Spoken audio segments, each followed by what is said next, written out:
বিসমিল্লাহির রহমানির রহিম আলহামদুলিল্লাহি রাব্বিল আলামিন ওয়াসসালাতু ওয়াসসালামু আলা রাসূলিহিল কারীম ওয়া আলা আলিহি ওয়া সাহবিহি আজমাইন আম্মা বাদ। বাবুন ফি বায়ানে মা ইউস্তাহাব্বু আও ইউবাহু ফি'লুহু ফিস সালাহ। দর্সের বিষয় হচ্ছে নামাজের মধ্যে মুস্তাহাব কাজগুলি অথবা মুবাহ জায়েজ কাজগুলি সম্পর্কে। প্রথম বস্তু যেটি সেটি হচ্ছে সুন্নত অর্থাৎ মুস্তাহাব। সুন্নত কাজগুলি মুস্তাহাব। ইউসান্নু লিল মুসাল্লি রাদ্দুল মারে মিন আমামিহি করিবাম মিনহু। প্রথম বিষয় যেটি মুস্তাহাব বা সুন্নত কাজ তা হচ্ছে যে কোন নামাজের সামনে দিয়ে, মুসল্লির সামনে দিয়ে কোনো ব্যক্তি যদি অতিক্রম করে তাহলে তাকে বাধা প্রদান করা, তাকে যেতে বাধা দেওয়া, যে আমার সামনে দিয়ে যাবে না, নামাজের অবস্থায় বাধা দেওয়া। এটি একটি হরকত, নড়াচড়া কর্ম, যেটি নামাজের সাধারণত পরিপন্থী। কারণ নামাজের অবস্থায় কোনো নড়াচড়া করা, হরকত করা এগুলি কি নামাজের পরিপন্থী, কিন্তু নামাজের উদ্দেশ্যে, শরীয়তি উদ্দেশ্যে করা যাবে। তার মধ্যে এটি একটি শরীয়তি উদ্দেশ্যে। একজন মানুষ নামাজের সামনে দিয়ে যাচ্ছে, তাকে তার জন্য হাত বাড়ানো যাবে, এই হরকত এমনি তো আর করা যাবে না, কিন্তু এই ক্ষেত্রে করা যাবে। আর এই কাজটি শুধু জায়েজ নয়, বরং কি সুন্নাত, সুন্নাত বলেন অথবা মুস্তাহাব, যা সুন্নাত তাই মুস্তাহাব। তাই বলছেন ইউসান্নু লিল মুসাল্লি, মুসাল্লির জন্য সুন্নত হচ্ছে রাদ্দুল মাররে, অতিক্রমকারীকে বাধা দান করা। রাদ মানে তাকে রদ করা, বাধা প্রদান করা। মিন আমামিহি, তার সামনে দিয়ে, তার সামনে দিয়ে যে অতিক্রমকারী তাকে বাধা প্রদান করা। যে ব্যক্তি তার নিকটে আছে, কাছাকাছি, হাত দিয়ে বাধা দিতে পারবে, অর্থাৎ আপনার সেজদার জায়গার মধ্য দিয়ে অতিক্রম করতে আসছে, তাহলে সেখানে আপনার নামাজের জায়গায় দাঁড়িয়ে থেকেই হাতটা বাঁধা ছিল বুকের ওপর, বা রুকুতে ছিলেন, আপনি পট করে হাত বাড়িয়ে দিয়ে তাকে বাধা দিলেন, এটা চলবে। কিন্তু যদি আরো 2, 4, 5 হাত 10 হাত দূর দিয়ে সে অতিক্রম করে, তাহলে নামাজ ছেড়ে কি সামনের দিকে দৌড় দেবেন? না, এটা করবেন না। এই জন্য লেখক বলছেন করিবা মিনহু, যে ব্যক্তি নিকটে আছে, নিকট দিয়ে যাচ্ছে আর হাত দিয়ে আপনি বাধা দিতে পারবেন, দেবেন। যতটা হাত দিয়ে বাধা দিলেন দিলেন, এর মধ্যে ঢুকতে দিলেন না, তার বাকিটা ইশারা যে দেখো সামনে দিয়ে যাবে না। এটি মুস্তাহাব বা সুন্নাত কেন? কারণ নবী সাল্লাল্লাহু আলাইহি সাল্লামের আদেশ, লিকাউলিন নবী সাল্লাল্লাহু আলাইহি সাল্লাম, কারণ নবী সাল্লাল্লাহু আলাইহি সাল্লাম ইরশাদ করেছেন, ইযা কানা আহাদুকুম ইউসাল্লি, যখন তোমাদের কেউ নামাজ পড়বে, সালাতে থাকবে, ইযা যখন, কানা আহাদুকুম তোমাদের কেউ, ইউসাল্লি নামাজ পড়বে, ফালা ইয়াদাউ আহাদান ইয়ামুরু বাইনা ইয়াদাইহি, যেই ব্যক্তি তার সামনে দিয়ে অতিক্রম করবে তাকে ছাড়বে না, ছেড়ে দেবে না, তাকে মানে বাধা দেবে। ফালা ইয়াদাউ আহাদান, এমন কাউকে ছেড়ে দেবে না। ওয়াদা ইয়াদাউ মানে ছেড়ে দাও, এমন কোন ব্যক্তিকে ছেড়ে দেবে না যে ইয়ামুরু বাইনা ইয়াদাইহি, যে সামনে দিয়ে চলে যাবে, সামনে দিয়ে চলে যাচ্ছে আর আপনি ছেড়ে দিচ্ছেন যে আমি তো নামাজে ব্যস্ত আছি, না, বাধা দেন। ফাইন আবা, যদি অস্বীকার করে, বাধা দিলেন তারপরে না, ও জবরদস্তি যাবে, এরকম কিছু বেয়াদব টাইপের লোক আছে, জাহেল আছে, হয় বেয়াদব না হলে জাহেল, ওর নামাজের এহতেরাম নেই, আর না হলে মূর্খ জাহেল, জানেই না এই মাসলা। ফাইন আবা, যদি অস্বীকার করে বাধা মানতে, ফাল ইউকাতিলহু, তাহলে তার বিরুদ্ধে যুদ্ধ করবে, শাব্দিক অর্থে যুদ্ধ করবে। কাতাল ইউকাতিল মানে লড়াই করা, তার বিরুদ্ধে লড়াই করবে। কত তাকিদ তাহলে এই মাসলা রয়েছে নবী সাল্লাল্লাহু আলাইহি ওয়াসাল্লামের পক্ষ থেকে। ফাল ইউকাতিলহু, তার বিরুদ্ধে যুদ্ধ করবে। ওলামারা বলেছেন যে যুদ্ধ করা মানে মারামারি লাগিয়ে দেবে না, বরং তার মানে ফালিয়াদফাহু বিল কুওয়া, বল প্রয়োগ করে বাধা দেবে। হাত দিয়ে ইশারার বাধা দিয়েছিলেন, থামছে না, এড়িয়ে চলে আসে, আপনার হাতকে সরিয়ে দিন, হাতকে এমন করে শক্ত করে দেবেন যাতে যেতেই না পারে। এটা হচ্ছে ইয়াদফাহু বিল কুওয়া, বল প্রয়োগ করে বাধা দেন তাকে আপনার জায়গাতে থেকে। কারণ একটি হাদিস আছে, ফাইন্নাহু শাইতান, এ হচ্ছে শয়তান। বাধা দেওয়ার পরেও, ইশারা করার পরেও সে মানলো না, যখন অমান্য করছে, জবরদস্তি যাবে, তার মানে সে শয়তান, ফাইন্নাহু শাইতান। আর শয়তানের বিরুদ্ধে জিহাদের, লড়াইয়ের আদেশ দেওয়া হয়েছে, সুতরাং এই শয়তানের বিরুদ্ধে জিহাদ করো, ঠিক আছে। আর এখানে বলা হয়েছে আরেকটি শব্দ, অর্থ একই, ফাইন্না মাহুল কারিন, তার সাথে তার শয়তান সঙ্গী রয়েছে। কারিন বলা হয় ওই সঙ্গীকে, যেই সঙ্গী মানুষের জন্মের থেকে তার সাথে নিযুক্ত করা হয়। এ সম্পর্কে হাদিস শুনিয়েছি, যারা শুনেছেন মনে আছে যে মানুষের জন্মের সাথে সাথে আল্লাহ রাব্বুল আলামিন তার সাথে একটি কি করেন, জিনকে নিযুক্ত করে দেন, আরেকটি ফেরেশতা নিযুক্ত করেন। ফেরেশতা একে বলা হয়েছে তার ভালো সঙ্গী, সেও সঙ্গী কারিন, কিন্তু ভালো সঙ্গী, সৎসঙ্গী। এ সৎসঙ্গী ফেরেশতা কি করে, তার হেফাজত করে, তার দেখাশোনা করে, সৎ পরামর্শ দেয়, এ হচ্ছে বেতানা সলেহা।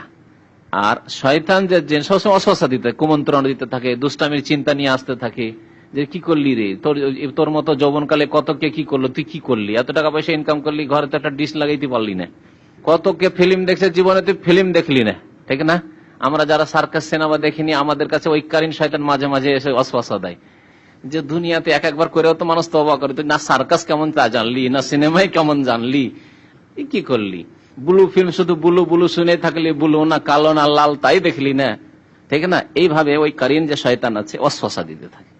নবী সাল্লাল্লাহু আলাইহি ওয়াসাল্লাম কি বলছেন? ফাইন্না মাহুল কারিন, এই যে তোমার সামনে দিয়ে নামাজের সামনে দিয়ে নাফরমানি করে চলে যাচ্ছে আর বাধাও মানতে চাইছে না, বাধা দিয়ে চলে যেতে চাইছে, তার সাথে এখন তার গায়ে শয়তান সওয়ার আছে, ওই শয়তান যে শয়তান তার জন্মকাল থেকে ওর সাথে নিযুক্ত করা আছে, তার সাথে ওই কারিন তার বন্ধু আছে, শয়তান বন্ধু। এই শয়তান সারা জীবন যেহেতু মানুষকে যার সাথে নিযুক্ত আছে তাকে খারাপ কাজের জন্য কুমন্ত্রণা দিতে থাকে, অস্বসা দিতে থাকে, কাল কিয়ামতে ওর ওপরে দোষ চাপাবে। পাপী লোকেরা, গুনাহগার লোকেরা ওই শয়তানের উপর দোষ চাপাবে।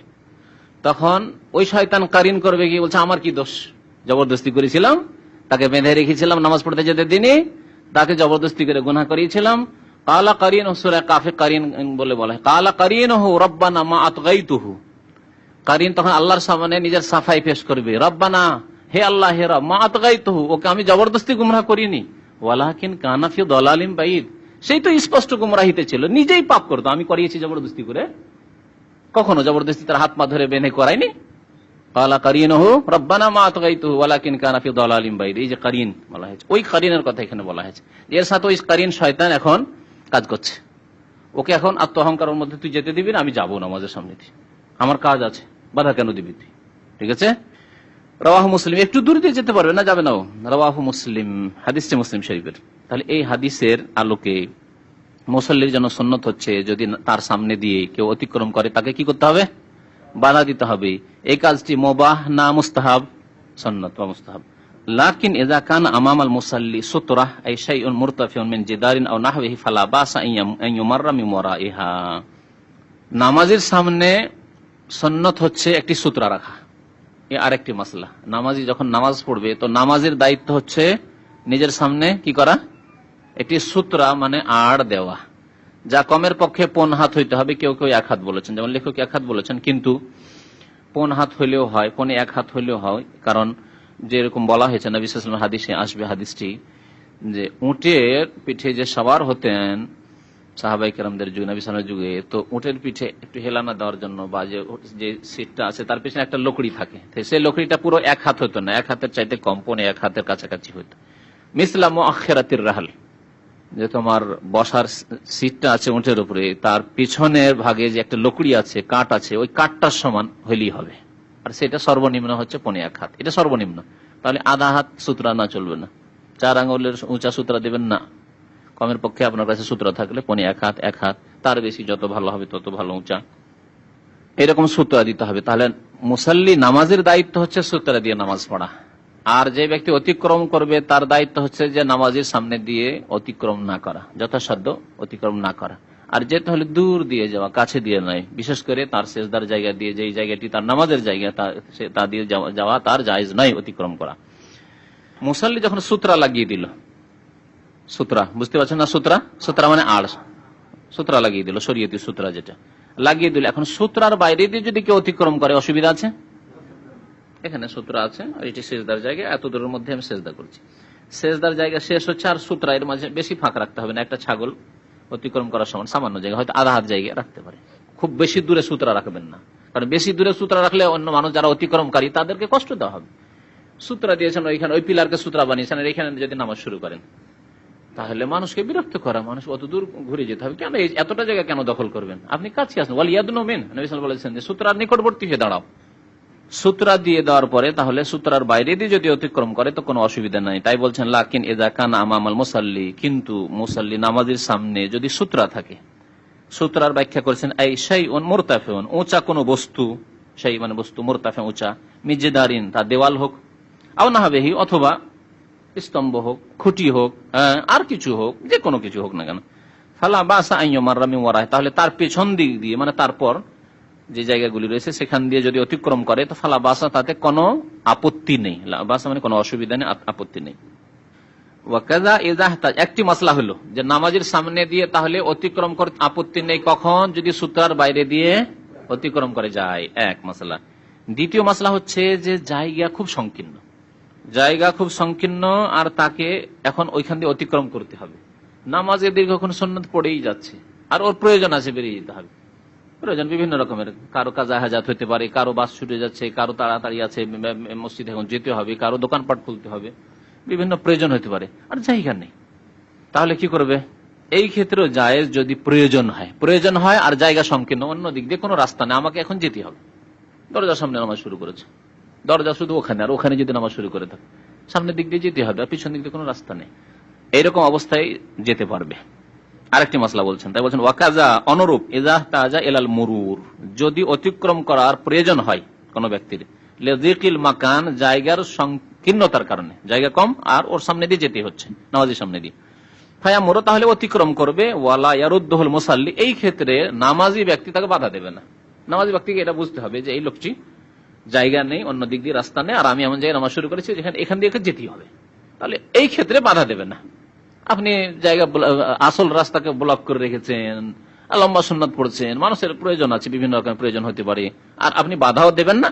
বাধাই যদি দেবেন তাহলে আপনি নিরাপদ জায়গায় নামাজ পড়েন, যেখানে সাধারণত মানুষের যাওয়ার প্রয়োজন পড়তে পারেন না, অত জরুরি প্রয়োজন হবে না।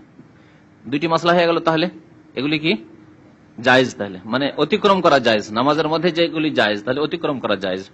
3 নম্বর হচ্ছে যে মাসলা ইখতিলাফ রয়েছে, কিন্তু লেখকের মত এটি, তিনি বলছেন যদি হারামে হয়, অর্থাৎ মক্কাতুল মুকাররমা হয়।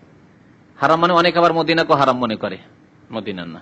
কিছু ফুকাহাদের মত হচ্ছে, তার মধ্যে লেখক একজন, যে মক্কাতুল মুকাররমায় সূত্রা নেই, অর্থাৎ মক্কাতুল মুকাররমা কাবা শরীফের মসজিদে নামাজের সামনে দিয়ে যে কোনো সময় যেতে পারে, একদল ফুকাহা কেরামদের মত।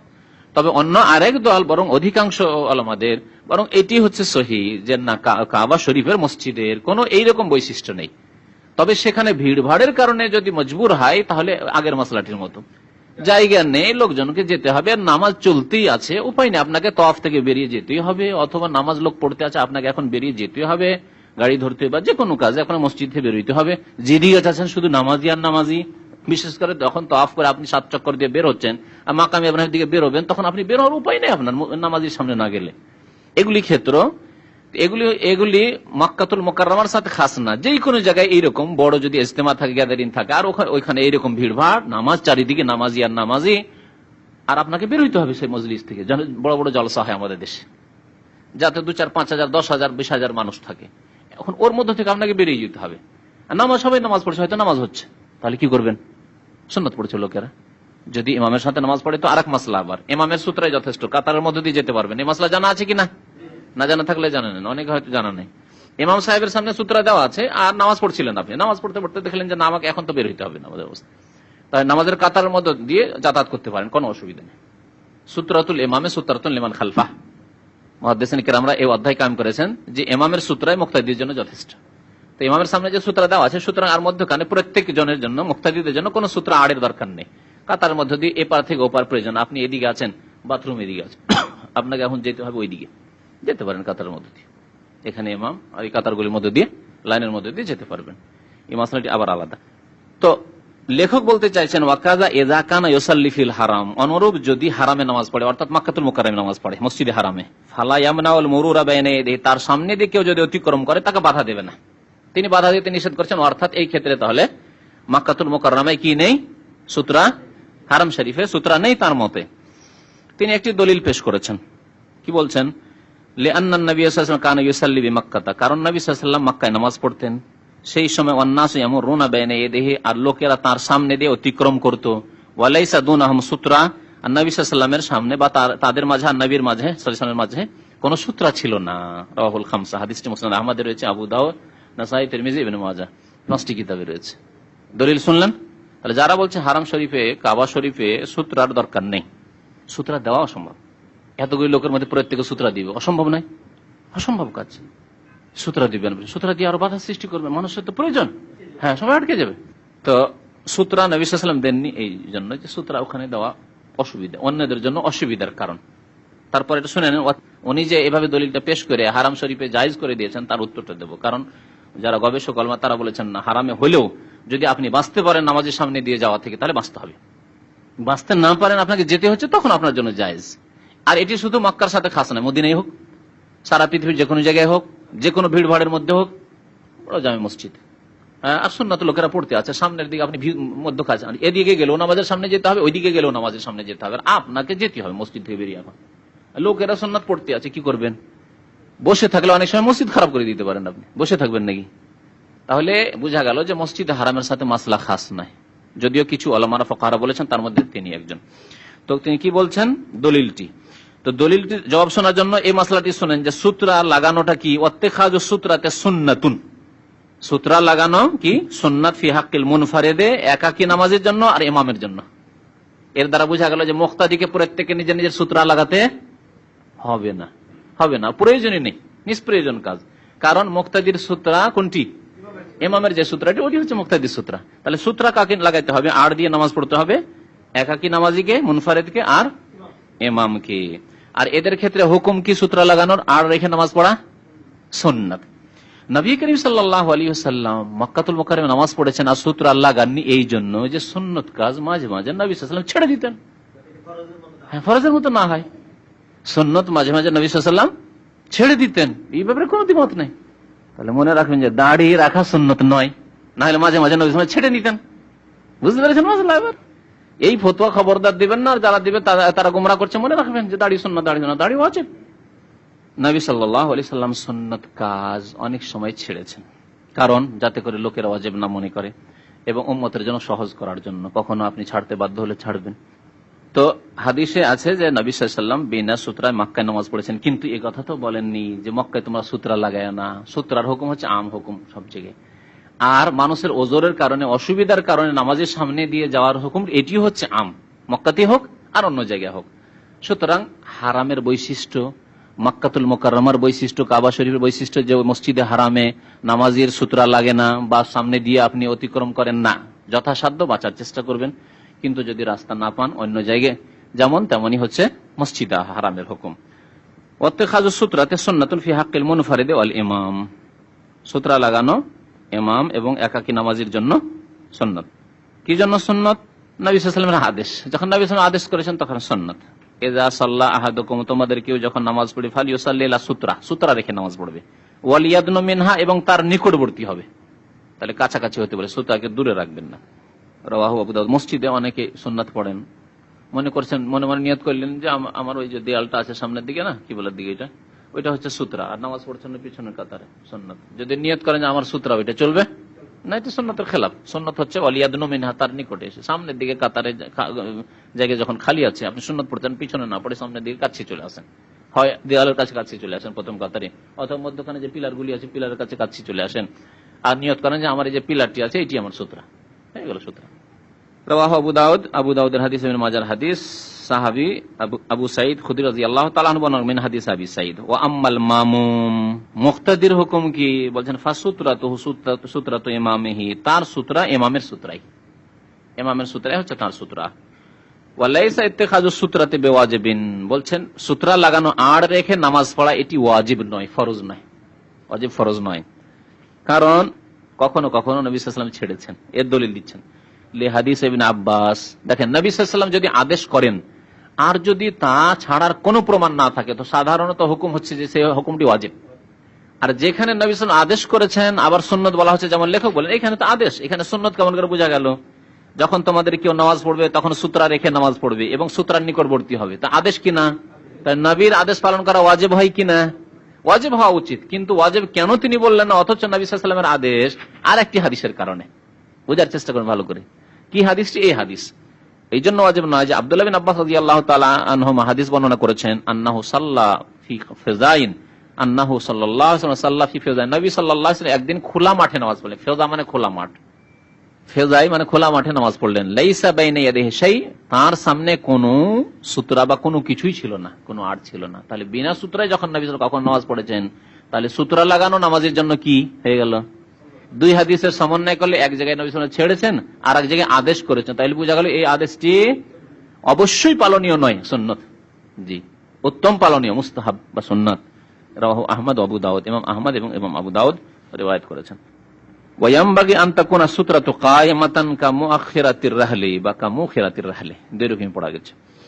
আর উচিত হচ্ছে যে সূত্রা আড় করবেন এটি দাঁড়ানো থাকবে, দাঁড় করে রাখবেন, ইয়ামবাগি মানে উচিত, উচিত হচ্ছে আন্তাকুনা সূত্রা কায়েমা, সূত্রাটি দাঁড়িয়ে থাকবে, মুখেরাতির রাহাল, যে উটের পিঠের ওপর সেটিকে কি বলে, পিছনে কখনো কখনো হেলানা দিতে হয়, অথবা পিছনে ঘষকে না পড়ে যায়, দ্রুত বেগে উঠ চলছে, পিছনে ঘষকে না পড়ে যায় সাওয়ারি, সেজন্য পেছন দিকে একটা কাঠ খাড়া করা থাকে, এখানে কাঠ খাড়া করা থাকে হেলানা দেওয়ার জন্য। জি, তো প্রায় 1.5 হাত থাকে। তো মুখেরাতির রাহাল ওই গদির শেষ অংশের লকড়ি, মুখেরা মানে লকড়িটির মতো, কাঠটির মতো দাঁড় করে রাখতে হবে। এই কাদরা জেরাইন, অর্থাৎ আনুমানিক সেটি 1 হাত, জেরা মানে 1 হাত, এই যে এটা হচ্ছে জেরা। সাওয়াউন কানা দাকিকাতান আও আরিজা, আরেকটি মাসা বলছেন, আচ্ছা যে সূত্রা হইতে হবে, লম্বার দিক দিয়ে তো বোঝা গেল যে 1 হাত বা 1.5 হাত হইতে হবে, কিন্তু চওড়াইতে কতটা হইতে হবে, চওড়াইতে কতটা মোটা হইতে হবে? কলমের মতো যদি চিকন থাকে, একটা ছড়ির মতো, চলবে না চলবে না? না এরকম পিলার মতো নামাজিকে পুরোটা ঢাকতে পারে এরকম হালাজেম? তো বলছেন না, ওইটা জরুরি না। সাওয়াউন কানা দাকিকা, সে সূত্রটি অত্যন্ত চিকন হোক, দাকিকা মানে একেবারে চিকন, সরু সরু চিকন হোক, আর আরিজা অথবা চওড়া হোক, চওড়া হয়ে আছে গোটা দেওয়ালটি সূত্র, আপনার এই যে দেওয়াল পুরো সূত্রা, যে কোনো রকম হোক না কেন, কিন্তু খাড়া রাখতে হবে। যদি এটাকে ফেলে দেন, এটি আমার সূত্রা, নিয়ত করলেন যে আমার সূত্রা এই কলমটা, চলবে? ছড়িটি ফেলে দেন আমার সূত্রা না, সূত্রা চলতে পারে। বড় বোতল যদি হয় 2 লিটারে তাহলে সূত্রা হয়ে যেতে পারে, এটি সূত্রা হয়ে যেতে পারে, যে এলাশাই যে কোনো জিনিস সূত্রা হইতে পারে, খাড়া থাকতে হবে। ওয়াল হিকমাতু ফি ইত্তিখাযিহা, আচ্ছা কি রহস্য, হিকমত কি যে সূত্রা লাগিয়ে নামাজ পড়তে হবে, এর হিকমত কি? বলছেন ওয়াল হিকমাতু ফি ইত্তিখাযিহা, সূত্রা লাগাবার হিকমত কি? বলছেন লিতামনা আল মাররা বাইনা ইয়াদিহি ওয়া লিতামনা আল মুসাল্লিয়া মিনাল ইনশিগাল বিমা ওয়ারাআহা। 2টি উদ্দেশ্য, এক হচ্ছে মুসাল্লির নামাজের হেফাজত করা, যে সামনে সূত্রা থাকলে সে তার সামনে আর কি হচ্ছে না হচ্ছে সেদিকে যাবে না, তার খুশু ঠিক থাকবে, অন্য কিছুতে সে মশগুল হয়ে যাবে না, অন্যদিকে মন চলে যাবে না, অন্য মনস্কতা আসবে না। আর 2 নম্বর হচ্ছে যে অতিক্রমকারী নামাজের সামনে দিয়ে গুনাহগার, তাকে গুনাহ থেকে বাঁচাবার জন্য। আমি যদি সূত্র না লাগাই তো অতিক্রম করে সামনের দিকে, তো সে গুনাহগার হবে, এর থেকে বাঁচাবার জন্য। বলছে প্রথম হিকমত লিতামনা আল মাররা বাইনা ইয়াদিহি, নামাজের সামনে দিয়ে অতিক্রমকারীকে বাধা দানের জন্য, যে দেখো সূত্র দেওয়া আছে, তার মানে এর ভিতরে ঢুকবে না, এটা আমার, এই জায়গা হচ্ছে আমার, তুমি যাবে ওটা দিয়ে যাও, তার বাইরে দিয়ে যাও, তাকে গুনাহ থেকে বাঁচালেন আর বাধা দিলেন। ওয়ালিতামনা আল মুসাল্লিয়া মিনাল ইনশিগাল বিমা ওয়ারাআহা, আর মুসাল্লিকে বাঁচাবার জন্য মিনাল ইনশিগাল বিমা ওয়ারাআহা, সূত্রার বাইরে যা কিছু আছে তাতে মশগুল হওয়া থেকে, তার মন সেই দিকে চলে যাওয়া থেকে। যখন সূত্রা লাগানো আছে, বিশেষ করে সূত্রা যদি চওড়া থাকে, দেয়ালের সামনে নামাজ পড়েন, তাহলে দেয়ালের বাইরে কি হচ্ছে না হচ্ছে, লোকজন যাতায়াত করছে, সামনে সিঁড়ি আছে যাতায়াত করছে, আপনার ওইদিকে মন যাবে না। কিন্তু সূত্রা না থাকলে আপনি খোলা জায়গায় ওইদিকে হয়তো নজর যাচ্ছে, খুশু নষ্ট হচ্ছে। ওয়াইন কানা ফি সাহরা সাল্লা ইলা শাইইন সাখিসিন মিন শাজারিন আও হাজারিন আসা, খোলা মাঠে আছেন, যেখানে কোনো বাড়িঘর নেই, দেয়াল নেই, কোনো খাম্বা নেই, খুঁটি নেই, কিছুই নেই, খোলা মাঠ, ওখানে কি সূত্রা হবে আপনার? সে গাছ যদি থাকে, দেখবেন যে গাছপালা আছে কিনা, যেমন আমাদের দেশে তো যেখানে সেখানে গাছ, মাশাআল্লাহ, গাছই আপনার সূত্রা। এটা গাছের সামনে দাঁড়িয়ে যান মাঠের মধ্যে, আর গাছটাকে সূত্র নিয়ত করেন যে আমার গাছটাই সূত্রা হয়ে গেল। অথবা কোনো জায়গায় পাহাড় পর্বত যেখানে আছে, উঁচা হয়ে আছে পাহাড়টাকে মনে করল এই পাহাড়টা আমার সূত্রা, উঁচু হয়ে আছে বালি, চলে যান এয়ারপোর্ট রোডে অনেক জায়গায় বালি উঁচা হয়ে আছে পাহাড়ের মতো, হয়তো ওই বালি উঁচা হয়ে আছে কোনো জায়গায়, সেটি সূত্র আপনার জন্য। আশা অথবা নরম মাটি আছে, তাতে পুঁতে দিতে পারলেন, একটা লাঠি পুঁতে দিতে পারলেন। নবী সাল্লাল্লাহু আলাইহি ওয়াসাল্লাম লাঠি রাখতেন সাথে, লাঠি রাখার অনেক ফায়দা আছে, হাতে লাঠি রাখা সুন্নাত দুনিয়াবি বহু হিকমতের কারণে, এবং তাদের দিনই ফায়দাও রয়েছে। লাঠি যদি হাতে থাকে তো কুকুর আপনার সাথে শয়তানি করবে না, আর না হলে ঢিলা ঢালা কাপড় আমাদের দেশে যদি পরেন তাহলে খুব মুশকিল। এই জুব্বা পরে যেসব বাইরের দেশে থাকছে কেমন করে, আমাকে তো খুব ভয় লাগে, লম্বা পাঞ্জাবি থাকলেই তো ভয় লাগে, কুকুর লাগে নতুন গ্রামে গেলে, নতুন জায়গায় গেলে। তো হাতে যদি লাঠি থাকে, সুন্নতির লাঠি, যে আমাদের দেশের আলেম ওলামারা ফারেক হইলে মাদ্রাসাতে লাঠি দেয়, একটা লাঠি হাতে থাকলে কুকুর আর কথা বলবে না, কিন্তু চুপ একবারে। আর এতে ফায়দা, নামাজের ক্ষেত্রে সূত্রা বানানো হচ্ছে, ইস্তেঞ্জার ক্ষেত্রে হয়তো শক্ত মাটি, পানি নেই আপনার কাছে, মাটিতে একটু আঘাত করলেন, একটা ঢেল উঠে গেল, মাটি কিছুটা উঠে গেল, শক্ত মাটি, এঁটেল মাটি হইতে পারে, তাতে ইস্তেঞ্জা করা হলো, কুলুক ধরা হলো। মুসা আলাইহিস সালামের কাছে লাঠি থাকতো, তো আল্লাহ রাব্বুল আলামিন মুসা আলাইহিস সালামকে জিজ্ঞেস করছেন, মুজিজা দিলেন ওই লাঠিতে। আল্লাহ জিজ্ঞেস করছেন মুসাকে, ওমা তিলকা বিয়ামিনিকা ইয়া মুসা, মুসা তোমার ডান হাতে কি? বলছে হে আসায়া, আল্লাহর সাথে কথা বলতে পেরেছেন। আল্লাহ জিজ্ঞেস করলেন তোমার হাতে কি? তো এর উত্তর হচ্ছে কি? লাঠি। যথেষ্ট, এতটাই। যারা অলংকার বিদ্যা সম্পর্কে আলোচনা করেছেন, বালাগাত সম্পর্কে, তারা লিখেছেন যে আল্লাহ মুসাকে জিজ্ঞেস করলেন ওমা তিলকা বিয়ামিনিকা ইয়া মুসা, মুসা তোমার ডান হাতে কি? এর জবাব হচ্ছে যে আল্লাহ, এটি তো লাঠি। যে বলে যথেষ্ট ছিল। তিনি যেই সুযোগ পেয়েছেন আল্লাহর সাথে কথা বলার, কথা বন্ধ না। হে আসায়া আতাওয়াক্কাউ আলাইহা ওয়া আহুশু বিহা আলা গানামি ওয়া লিয়া ফিহা মাআরিব উখরা।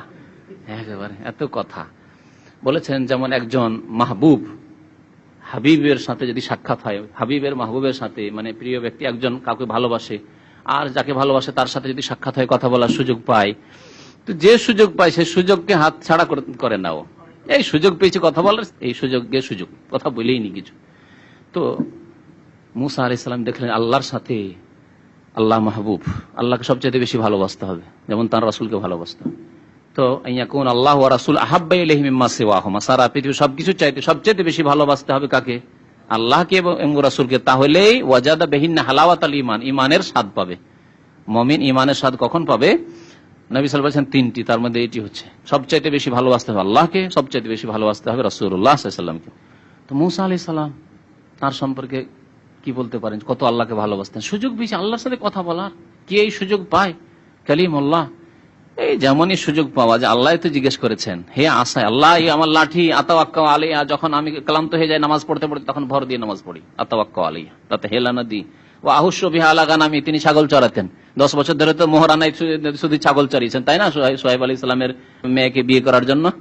ফাইন আতমামতা আশারান ফামিন ইনদিক, 8 বছর কমপক্ষে, আর যদি 10 বছর পুরিয়ে দাও তাহলে আরো ভালো। ঠিক আছে, আমি 10 বছরই করবো, অসুবিধা নেই। তো 10 বছরের মোহরানা, আর আজকাল 1,00,000 2,00,000 টাকা মোহর হলে আজকাল আপনারা অনেকে যুবকরা অভিযোগ করে, কি করব, দেশে গিয়ে বিয়ে করতে চাইলে 1,00,000 1,50,000 টাকা চাই, সস্তায় তো পাই না। 10 বছরের ইনকাম চিন্তা করেন তো। আপনারা যদি সৌদি আরবে 10 বছর ইনকাম করবেন, সব টাকা দিতে হবে। আপনার শ্বশুর সাহেব যদি বলে যেখানে পেগাম দিচ্ছেন দেবেন, কত লোভের রে, কত লোভ। 10 বছর ইনকাম আমার নেবে। আর সোহাইব আলাইহিস সালাম 10 বছর ইনকাম নিয়েছেন মুসা আলাইহিস সালামের কাছে। ইন্নী উরিদু আন উনকিহা ইহদাবনাতাইয়া হাতাইন, এই 2 মেয়ে আছে, তার মধ্যে একটি আমি তোমাকে দেব। আলা আনতা আজরানি সামানিয়া হিজাজ, শর্ত হচ্ছে যে 8 বছর আমার কাছে চাকর থাকতে হবে, কাজ করে দিতে হবে আমার বাড়ির। ফাইন আতমামতা আশারান, আর 10 বছর করে দাও, তাহলে তোমার মর্জি। ফামিন ইনদিক ওমা উরিদু আন আশুক্কা আলাইক। কি বলছিলাম? যে মুসা আলাইহিস সালাম বলছেন যে আমি এর দ্বারা বকরি ছাগলকে গাছ থেকে পাতা পেড়ে দিতে হয়, মারি লাঠি দিয়ে গাছের ডালে, তখন পাতা পড়ে। আহুশু বিহা আলা গানামি ওয়া লিয়া ফিহা মাআরিব উখরা, আর বহু কাজে লাগে আল্লাহ, এই লাঠি আমার বহু কাজে লাগে। বহু কাজের মধ্যে ইস্তেঞ্জা করার ক্ষেত্রে লাগে, নামাজের সূত্রা বানাবার ক্ষেত্রে লাগে, দুশ্মন শত্রু হাতে একটা লাঠি থাকলে সব সাবধান হয়ে কাছে ঘনিয়ে আসবে, যতই সে মানে সাহস, কিন্তু দেখে জানা হাতে একটা লাঠি আছে রে, কিনা কি করে চোখেই যদি ঢুকিয়ে দেয় তাহলে কি হবে? হ্যাঁ, ঠিক না? ফাইনলাম ইউমকিন গারজুল আসাফিল আরজ, আপনার কাছে লাঠি আছে কিন্তু লাঠি মাটিতে পুঁততে পারছেন না। গারাজা মানে পোতা, মাটিতে গাড়া বা পোতা। ফাইনলাম ইউমকিন গারজুল আসা, লাঠি পোতা যদি সম্ভবপর না হয়, ফিল আরজে, জমিনে। কোন জমিনে? শক্ত জমিনে। ওয়াজাআহু বাইনা ইয়াদিহি আরদান, লেখক বলছেন তাহলে লাঠিটাকে লম্বা করে চওড়াতে রেখেই দিবেন। কি করবেন? আপনারা তো যতটা পারবেন তত রেনা করবেন, যখন উপায় নেই তো সামনে রেখে দেন আপনি। এই ফতোয়াটি ইজতিহাদি ফতোয়া, কারণ এই মর্মে লাইন টানার একটা হাদিস আছে জয়ীফ। যদি তুমি সূত্রা না পাও তাহলে সামনে কি করো, একটা দাগ টেনে দাও। এই হাদিস জয়ীফ, সহি হাদিস নয়। সুতরাং জয়ীফ হাদিস দিয়ে কোনো মাসলা ইস্তেমাদ করা যায় না। তবে এই মশলাটি কি বলবো, যে লাঠি আপনি গাড়তে পারছেন না, পুঁততে পারছেন না, তো লাঠি ফেলে দেন, এটি ইজতিহাদি মশলা। উলামায়ে কেরাম এইসব ক্ষেত্রে, যে ক্ষেত্রে দলিল নেই হয়তো, অনেক সময় ইজতিহাদি ফতোয়া দিয়েছেন। ওয়াইজাল তাবাসাতিল কিরাআতু আলাল ইমামি ফালিল মামুম ইউসমিআহুল কিরাআতাস সাহিহাতা। এখন সূত্রার মাসলা শেষ। আরেকটি মুস্তাহাব কাজ বলছেন, ইমাম কিরাত করছে, তিলাওয়াত করছে, তিলাওয়াত করতে করতে যদি ভুলে যায় অথবা ভুল হয়ে যায়, ভুলে গেল অথবা গ্যাপ দিয়ে দিল, কিছু কালেমা কিছু অংশ আয়াতের ছেড়ে দিল, দিয়ে সামনে বেরিয়ে চলে গেল, এরকম যদি হয় তাহলে মুক্তাদিদের জন্য কি করা উচিত? বলছেন ফালিল মামুম ইউসমিআহুল কিরাআতাস সাহিহাতা, তাকে সঠিক কিরাতটি শুনিয়ে দেবে। তাহলে নামাজের অবস্থায় উচ্চস্বরে মুক্তাদির কিরাত তেলাওয়াত করা সুন্নাতের খেলাফ, ঠিক কিনা? সুন্নাতের খেলাফ মানে জায়েজ নাই। কিন্তু যদি ইমাম সাহেব ভুল করে, তার ভুল সংশোধনের জন্য আয়াতটা বা আয়াতের অংশ বিশেষ পড়ে দিতে পারে। তাই বলছে ওয়াইজাল তাবাসাতিল কিরাআতু আলাল ইমাম, ইমামের উপর তেলাওয়াত করতে গিয়ে যদি তেলাওয়াত গড়বড় হয়ে যায়, ইলতিবাসা মানে গড়বড় হয়ে যাওয়া, এক আয়াত অন্য আয়াতে ঢুকে যাওয়া, ইলতিবাস। ফালিল মামুমে, তাহলে মুক্তাদি, মামুম মানে মুক্তাদি, ইমাম মানে ইমাম, আর ইমামের যে অনুসরণকারী সে হচ্ছে মামুম। মুক্তাদির জন্য জায়েজ বা মুস্তাহাব, লিল মামুম শুধু লিখেছেন, এখানে মুস্তাহাব না জায়েজ তিনি লিখেননি, কিন্তু এটি মুস্তাহাব, ওয়াজিব নয়। অনেক মুক্তাদিরা মনে করে, আমাদের দেশে মুক্তাদিরা এখানেও দেখা যায়, ইমামের একটু ভুল হয়ে গেছে, ওরা পাছা ছাড়ছে না, ধৈর্য বসেছে ওকে, আরে চলে গেছে, হয়তো পার হয়ে চলে গেছে, একা টান দিয়ে পড়ে নিয়েছে, না ওকে একবারে জবরদস্ত করে টেনে নিয়ে আবার ঢুকাইবে ওখানে, আরো ঝামেলায় পড়তে পারে সে।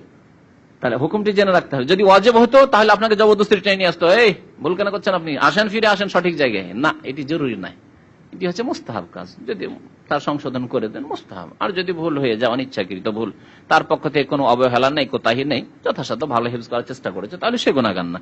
আর যদি অবহেলাকারী ইমাম হয়, যখন তখন ভুল, ছোট ছোট সূরায় ভুল, প্রত্যেক নামাজে ভুল, তাহলে সে গুনাহগার হবে, তাহলে তার গাফিলতির কারণে, অবহেলার কারণে সে গুনাহগার হবে।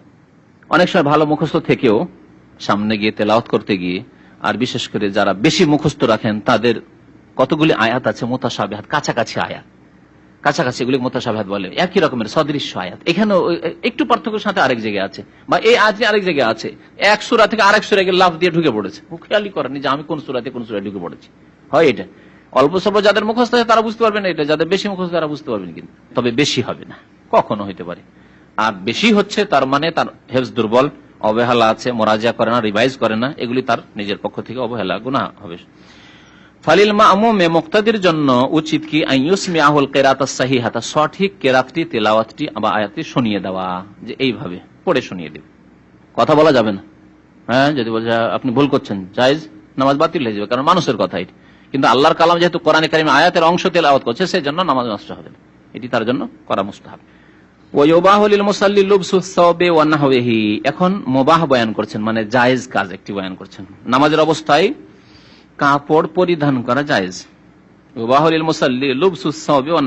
কাপড় পরিধান করা, ওয়ানাহবিহি বা এই ধরনের কোন কাজ, ও হামলু শাইইন বা কোনো কিছু উঠানো, কোনো কিছু রাখা জায়েজ।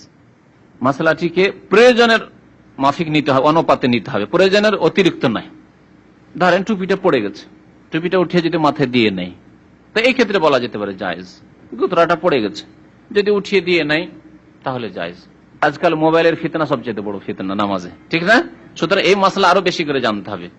মোবাইল রিং করছে, তাহলে পকেট থেকে বের করা, এখরাজ, তারপরে সুইচ অফ করা, আবার পকেটে দাখিল করা বা সামনে রেখে দেওয়া, এগুলি এর আওতাতে পড়বে কিনা? এগুলো কাজ কি মুবাহ। বরং শুধু মুবাহ না, অনেক ক্ষেত্রে যখন দেখছেন যে না নাম এখন মোবাইলে রিং চলে আসছে, সুতরাং এই ক্ষেত্রে জরুরি হচ্ছে যে আপনি অন্য ওদের নামাজকে নষ্ট না করে আপনার নামাজের কিছু হোক, হরকত হোক কিছু, কিন্তু এটা করা। কারণ যখন দেখতে হবে যে দুটি আমাকে আপত্তিকর কাজ করতে হবে, যে অসুল নীতিমালা, অসুল ফিকহ শরীয়তি মাসলা মাসাইলের অসুল নীতিমালা মনে রাখেন, দুইটি আমাকে আপত্তিজনক কাজ করতে হচ্ছে, এটাও আপত্তিকর, এটাও আপত্তিকর, তখন দেখতে হবে যে দুটি ছাড়া কোনো উপায় নেই, দুটার একটা আপনাকে করতে হবে, আপনি করতে বাধ্য, তখন কোনটা করতে হবে? যেটি হালকা আপত্তিকর সেই কাজটি করে বড় আপত্তিকর কাজ থেকে বাঁচতে হবে। এই মাসলা যদি মনে রাখে জীবনের বহু ক্ষেত্রে আপনার কাজে আসবে। মহিলাকে বলছেন না ছবি না দিলে আপনার পাসপোর্ট হবে না, তো বিদেশ যাবেন, ছবি না হলে আপনার হজ করা হবে না, এই ছবিতে চেহারাটা খোলা রাখলে হয়। আর অনেকেই চুলের অর্ধেক খুলে রাখছে, আপত্তিকর তো দুটোই, কিন্তু কোনটি হালকা আপত্তিকর? শুধু চেহারা খুলে, যেটাতে কাজ চলে যাচ্ছে কোন রকম, তাহলে এটা আপনি করেন। আহওয়ানুল বালিয়াতাইন বলা হচ্ছে, দুই মুসিবত যদি আসে তাহলে হালকা মুসিবতটা গ্রহণ করতে হবে, বড় মুসিবতটা ধর্মীয় ক্ষেত্রে ওটাকে উপেক্ষা করতে হবে, যে না ওটা করবো না। কিন্তু এখন এখানে কাপড় পরা যাবে মানে যদি এরকম বুঝে যে একটা লোক গেঞ্জি পরে নামাজ শুরু করে দিয়েছে, তারপর ভাবলো যে গেঞ্জি পরে শুধু নামাজটা শুরু করে দিলাম, জুব্বাটা তো এখানে রাখা আছে, আবার জুব্বাটা নিয়ে পড়ছে না, কারণ তোমার জন্য গেঞ্জি পরে নামাজ পড়াই যথেষ্ট। যদিও ঢিলা ঢালা পোশাক আর ফুল পোশাক পরে নামাজ পড়া উত্তম, কিন্তু এটা নামাজের প্রথমে আগেই করতে হতো, নামাজ শুরু করার আগে। আর নামাজের মধ্যে তোমার জন্য একটা গেঞ্জি, হাফ হাতা গেঞ্জি আছে, কাঁধ ঢেকে আছে, আর এদিকে সতর লজ্জা স্থান হাঁটু পর্যন্ত ঢেকে আছে, এটা যথেষ্ট। নিচে পায়জামা আছে শুধু, যথেষ্ট, পায়জামা হাঁটু ঢেকে যাচ্ছে যথেষ্ট, নাভি ঢেকে যাচ্ছে, আর এদিকে কাঁধ ঢেকে যাচ্ছে যথেষ্ট।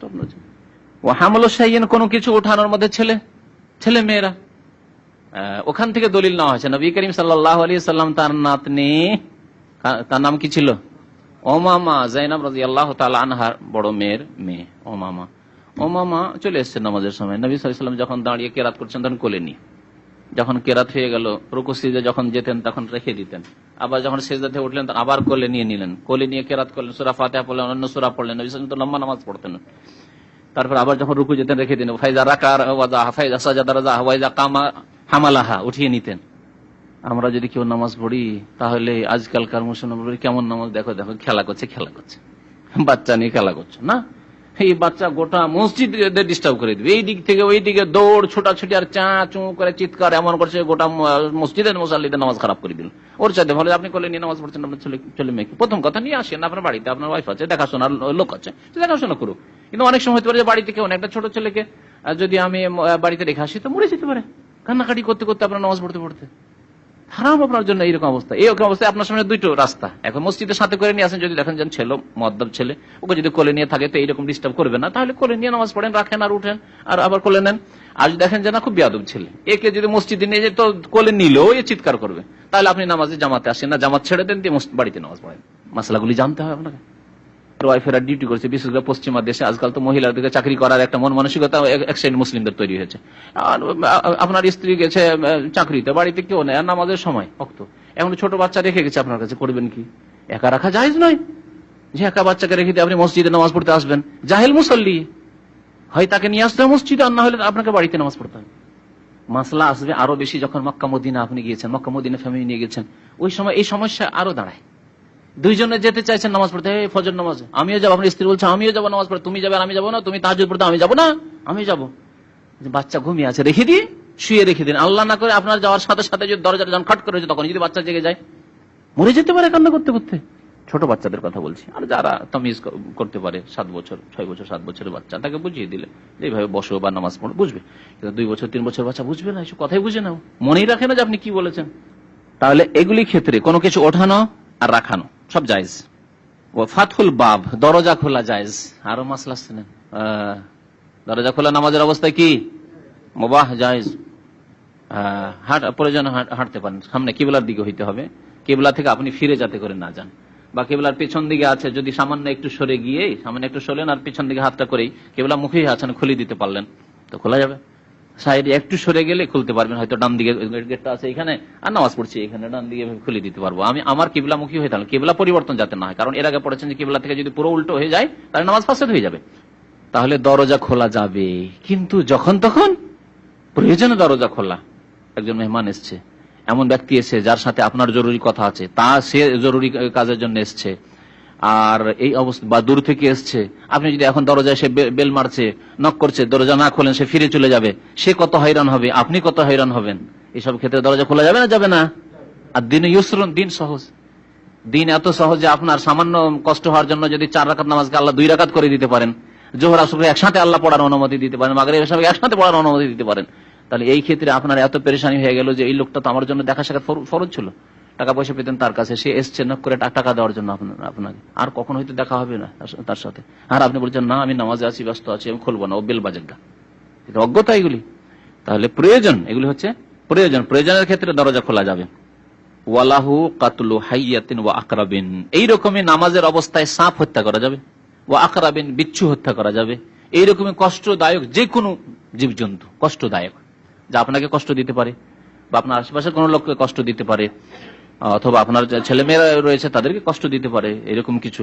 লিআন্নাহু সাল্লাল্লাহু আলাইহি ওয়াসাল্লাম আমারা বিকাতলিল আসওয়াদাইন ফিস সালাতে, কারণ নবী করিম সাল্লাল্লাহু আলাইহি ওয়াসাল্লাম নামাজের মধ্যে 2টি কালো পশুকে বা কালো জীবকে হত্যা করতে আদেশ প্রদান করেছেন। তা হচ্ছে একটি হচ্ছে আল হাইয়াতু ওয়াল আকরাবু, সাপ, আর একটি হচ্ছে বিচ্ছু। রাওয়াহু আবু দাউদ। এর উপরে অন্যান্য কষ্টদায়ক যে কথাটি বললাম সবগুলিকে কিয়াস করা হয়েছে, এই ক্ষেত্রে কিয়াস রয়েছে শরীয়তে, কারণ এখানে সাপকে হত্যা করার অনুমতির হিকমত কি? কষ্ট থেকে বাঁচা, বিপদ থেকে বাঁচা। এরকম বিচ্ছুকে হত্যা করার আদেশ নামাজের অবস্থায় উদ্দেশ্য হচ্ছে, হিকমত হচ্ছে কি? বিপদ থেকে বাঁচা। ওই রকমই যদি কুকুর, এমন কুকুর হয় যে কুকুর যাকে তাকে কামড় দেয়, আর কুকুর আপনার ঘরে ঢুকে গেছে আর বাচ্চারা আশেপাশে খেলা করছে, ওই অবস্থায় যদি আপনি নামাজ পড়তে থাকেন, সিজদায় পড়ে দোয়া করতে থাকেন, বাচ্চাদেরকে যদি কামড় দেয়, এটা কষ্টের কারণ নয়? অবশ্যই। রাওয়াহু আবু দাউদ আর তিরমিজি ওয়া সাহাহু, হাদিসটি আবু দাউদ রয়েছে তিরমিজিতে এবং ইমাম তিরমিজি হাদিসটিকে সহিহ বলেছেন। লাকিন লা ইয়ামবাগি লাহু আন ইউকসিরা মিনাল আফআলিল মুবাহাতি ফিস সালাত ইল্লা লিদারুরাহ, যে কথাটি বলছিলাম সেই কথা বলছেন। তবে উচিত নয় যে জায়েজ কাজগুলি নামাজে অধিক পরিমাণে করবে, এটি উচিত নয়। যে জায়েজ সেই জন্য আপনি, যেমন কাপড় পরা জায়েজ, মানে আপনি যখন তখন আপনি ডেলি টুপি আপনি উঠাচ্ছেন আর পরছেন, হ্যাঁ, ডেলি আপনি গুতরা নামাচ্ছেন আর উঠাচ্ছেন আর সোজা করছেন না, বিশেষ প্রয়োজনে। ডেলি ডেলি আপনি ছেলেকে কোলে নিয়ে আসছেন আর কোলে করে ডেলি ডেলি নামাজ পড়ছেন, কখনো কখনো নবী সাল্লাল্লাহু আলাইহি ওয়াসাল্লাম একবার করেছেন। তবে যদি বাধ্য হয়, জরুরত, বাধ্য না হলে এগুলি কাজ, জায়েজ কাজগুলি নামাজের মধ্যে করবে না, যথাসাধ্য বর্জন করে। ফাইন আকসারা মিনহা, বেশি বেশি যদি করে, মিন গায়রি, বিনা প্রয়োজনে, বিনা জরুরিতে, কানাত মোতাওয়ালি, আর তার যদি একটা না হয়, নামাজের মধ্যে যে কাজকর্মগুলি করছেন সেগুলি একটা না, পরপর করেই যাচ্ছেন আপনি, বেশি যদি হয় আবতালাতিস সালাত, নামাজ বাতিল করে দেবে, এতে নামাজ বাতিল করে দেবে। লিআন্না যালিকা মিম্মা ইউনাফিস সালাত ওয়া ইশগুল আনহা, কারণ এগুলি হচ্ছে নামাজের পরিপন্থী এবং নামাজ থেকে মশগুলকারী। বারবার যদি লেবাস, পোশাক এই নিয়ে ব্যস্ত থাকেন, বারবার চুলকাতে থাকেন, একবার চুলকানো যাবে, দুইবার যাবে, বা গ্যাপ দিয়ে দিয়ে যাবে, বেশি চুলকানি, কারো চুলকানি পাচড়া থাকতে পারে, কিন্তু যদি চুলকেই চলে যায় খালি, তাহলে একটা না হয়ে গেল, তাইতে নামাজ ফাসিদ হয়ে যাওয়ার ভয় আছে। ওয়াইদা আরাদা লিল মুসাল্লি আমরুন কাস্তেজানিন আলাইহি আও সাহওয়ে ইমামিহি আও খাফা আলা ইনসানিন আল ওকুয়া ফি হালাকা ফালাহু তানবিহু আলা যালিক। কোন মুসাল্লি নামাজ পড়ছে, আর নামাজ পড়া অবস্থায় কোনো ব্যক্তি তার কাছে অনুমতি চাইছে, তার বাড়িতে, তার ঘরে, তার অফিসে প্রবেশের জন্য অনুমতি চাইছে, আর সেই সময় সে নামাজ পড়ছে। এই নামাজ বাড়িতে নামাজ পড়া, সুন্নত নামাজ পড়ছে। বা কখন হয়তো জামাত ছুটে গেছে, সময় চলে গেছে, বাড়িতেই পড়ছে, জামাত ছুটে গেছে, সময় চলে গেছে, তারপরে মসজিদে যাওয়া জরুরি নয়, তো এই জন্য ফরজ নামাজও হইতে পারে। মসজিদে সাধারণত অনুমতির ব্যাপারটি হয় না, মসজিদে কেউ কারো কাছে অনুমতি নিতে যান, অনুমতি কোথায় নিবে ঢোকার জন্য? আপনার বিশেষ জায়গায়, খাস জায়গায়, যেটি আপনার জায়গা, আপনার বাড়ি, আপনার অফিস, ঠিক না?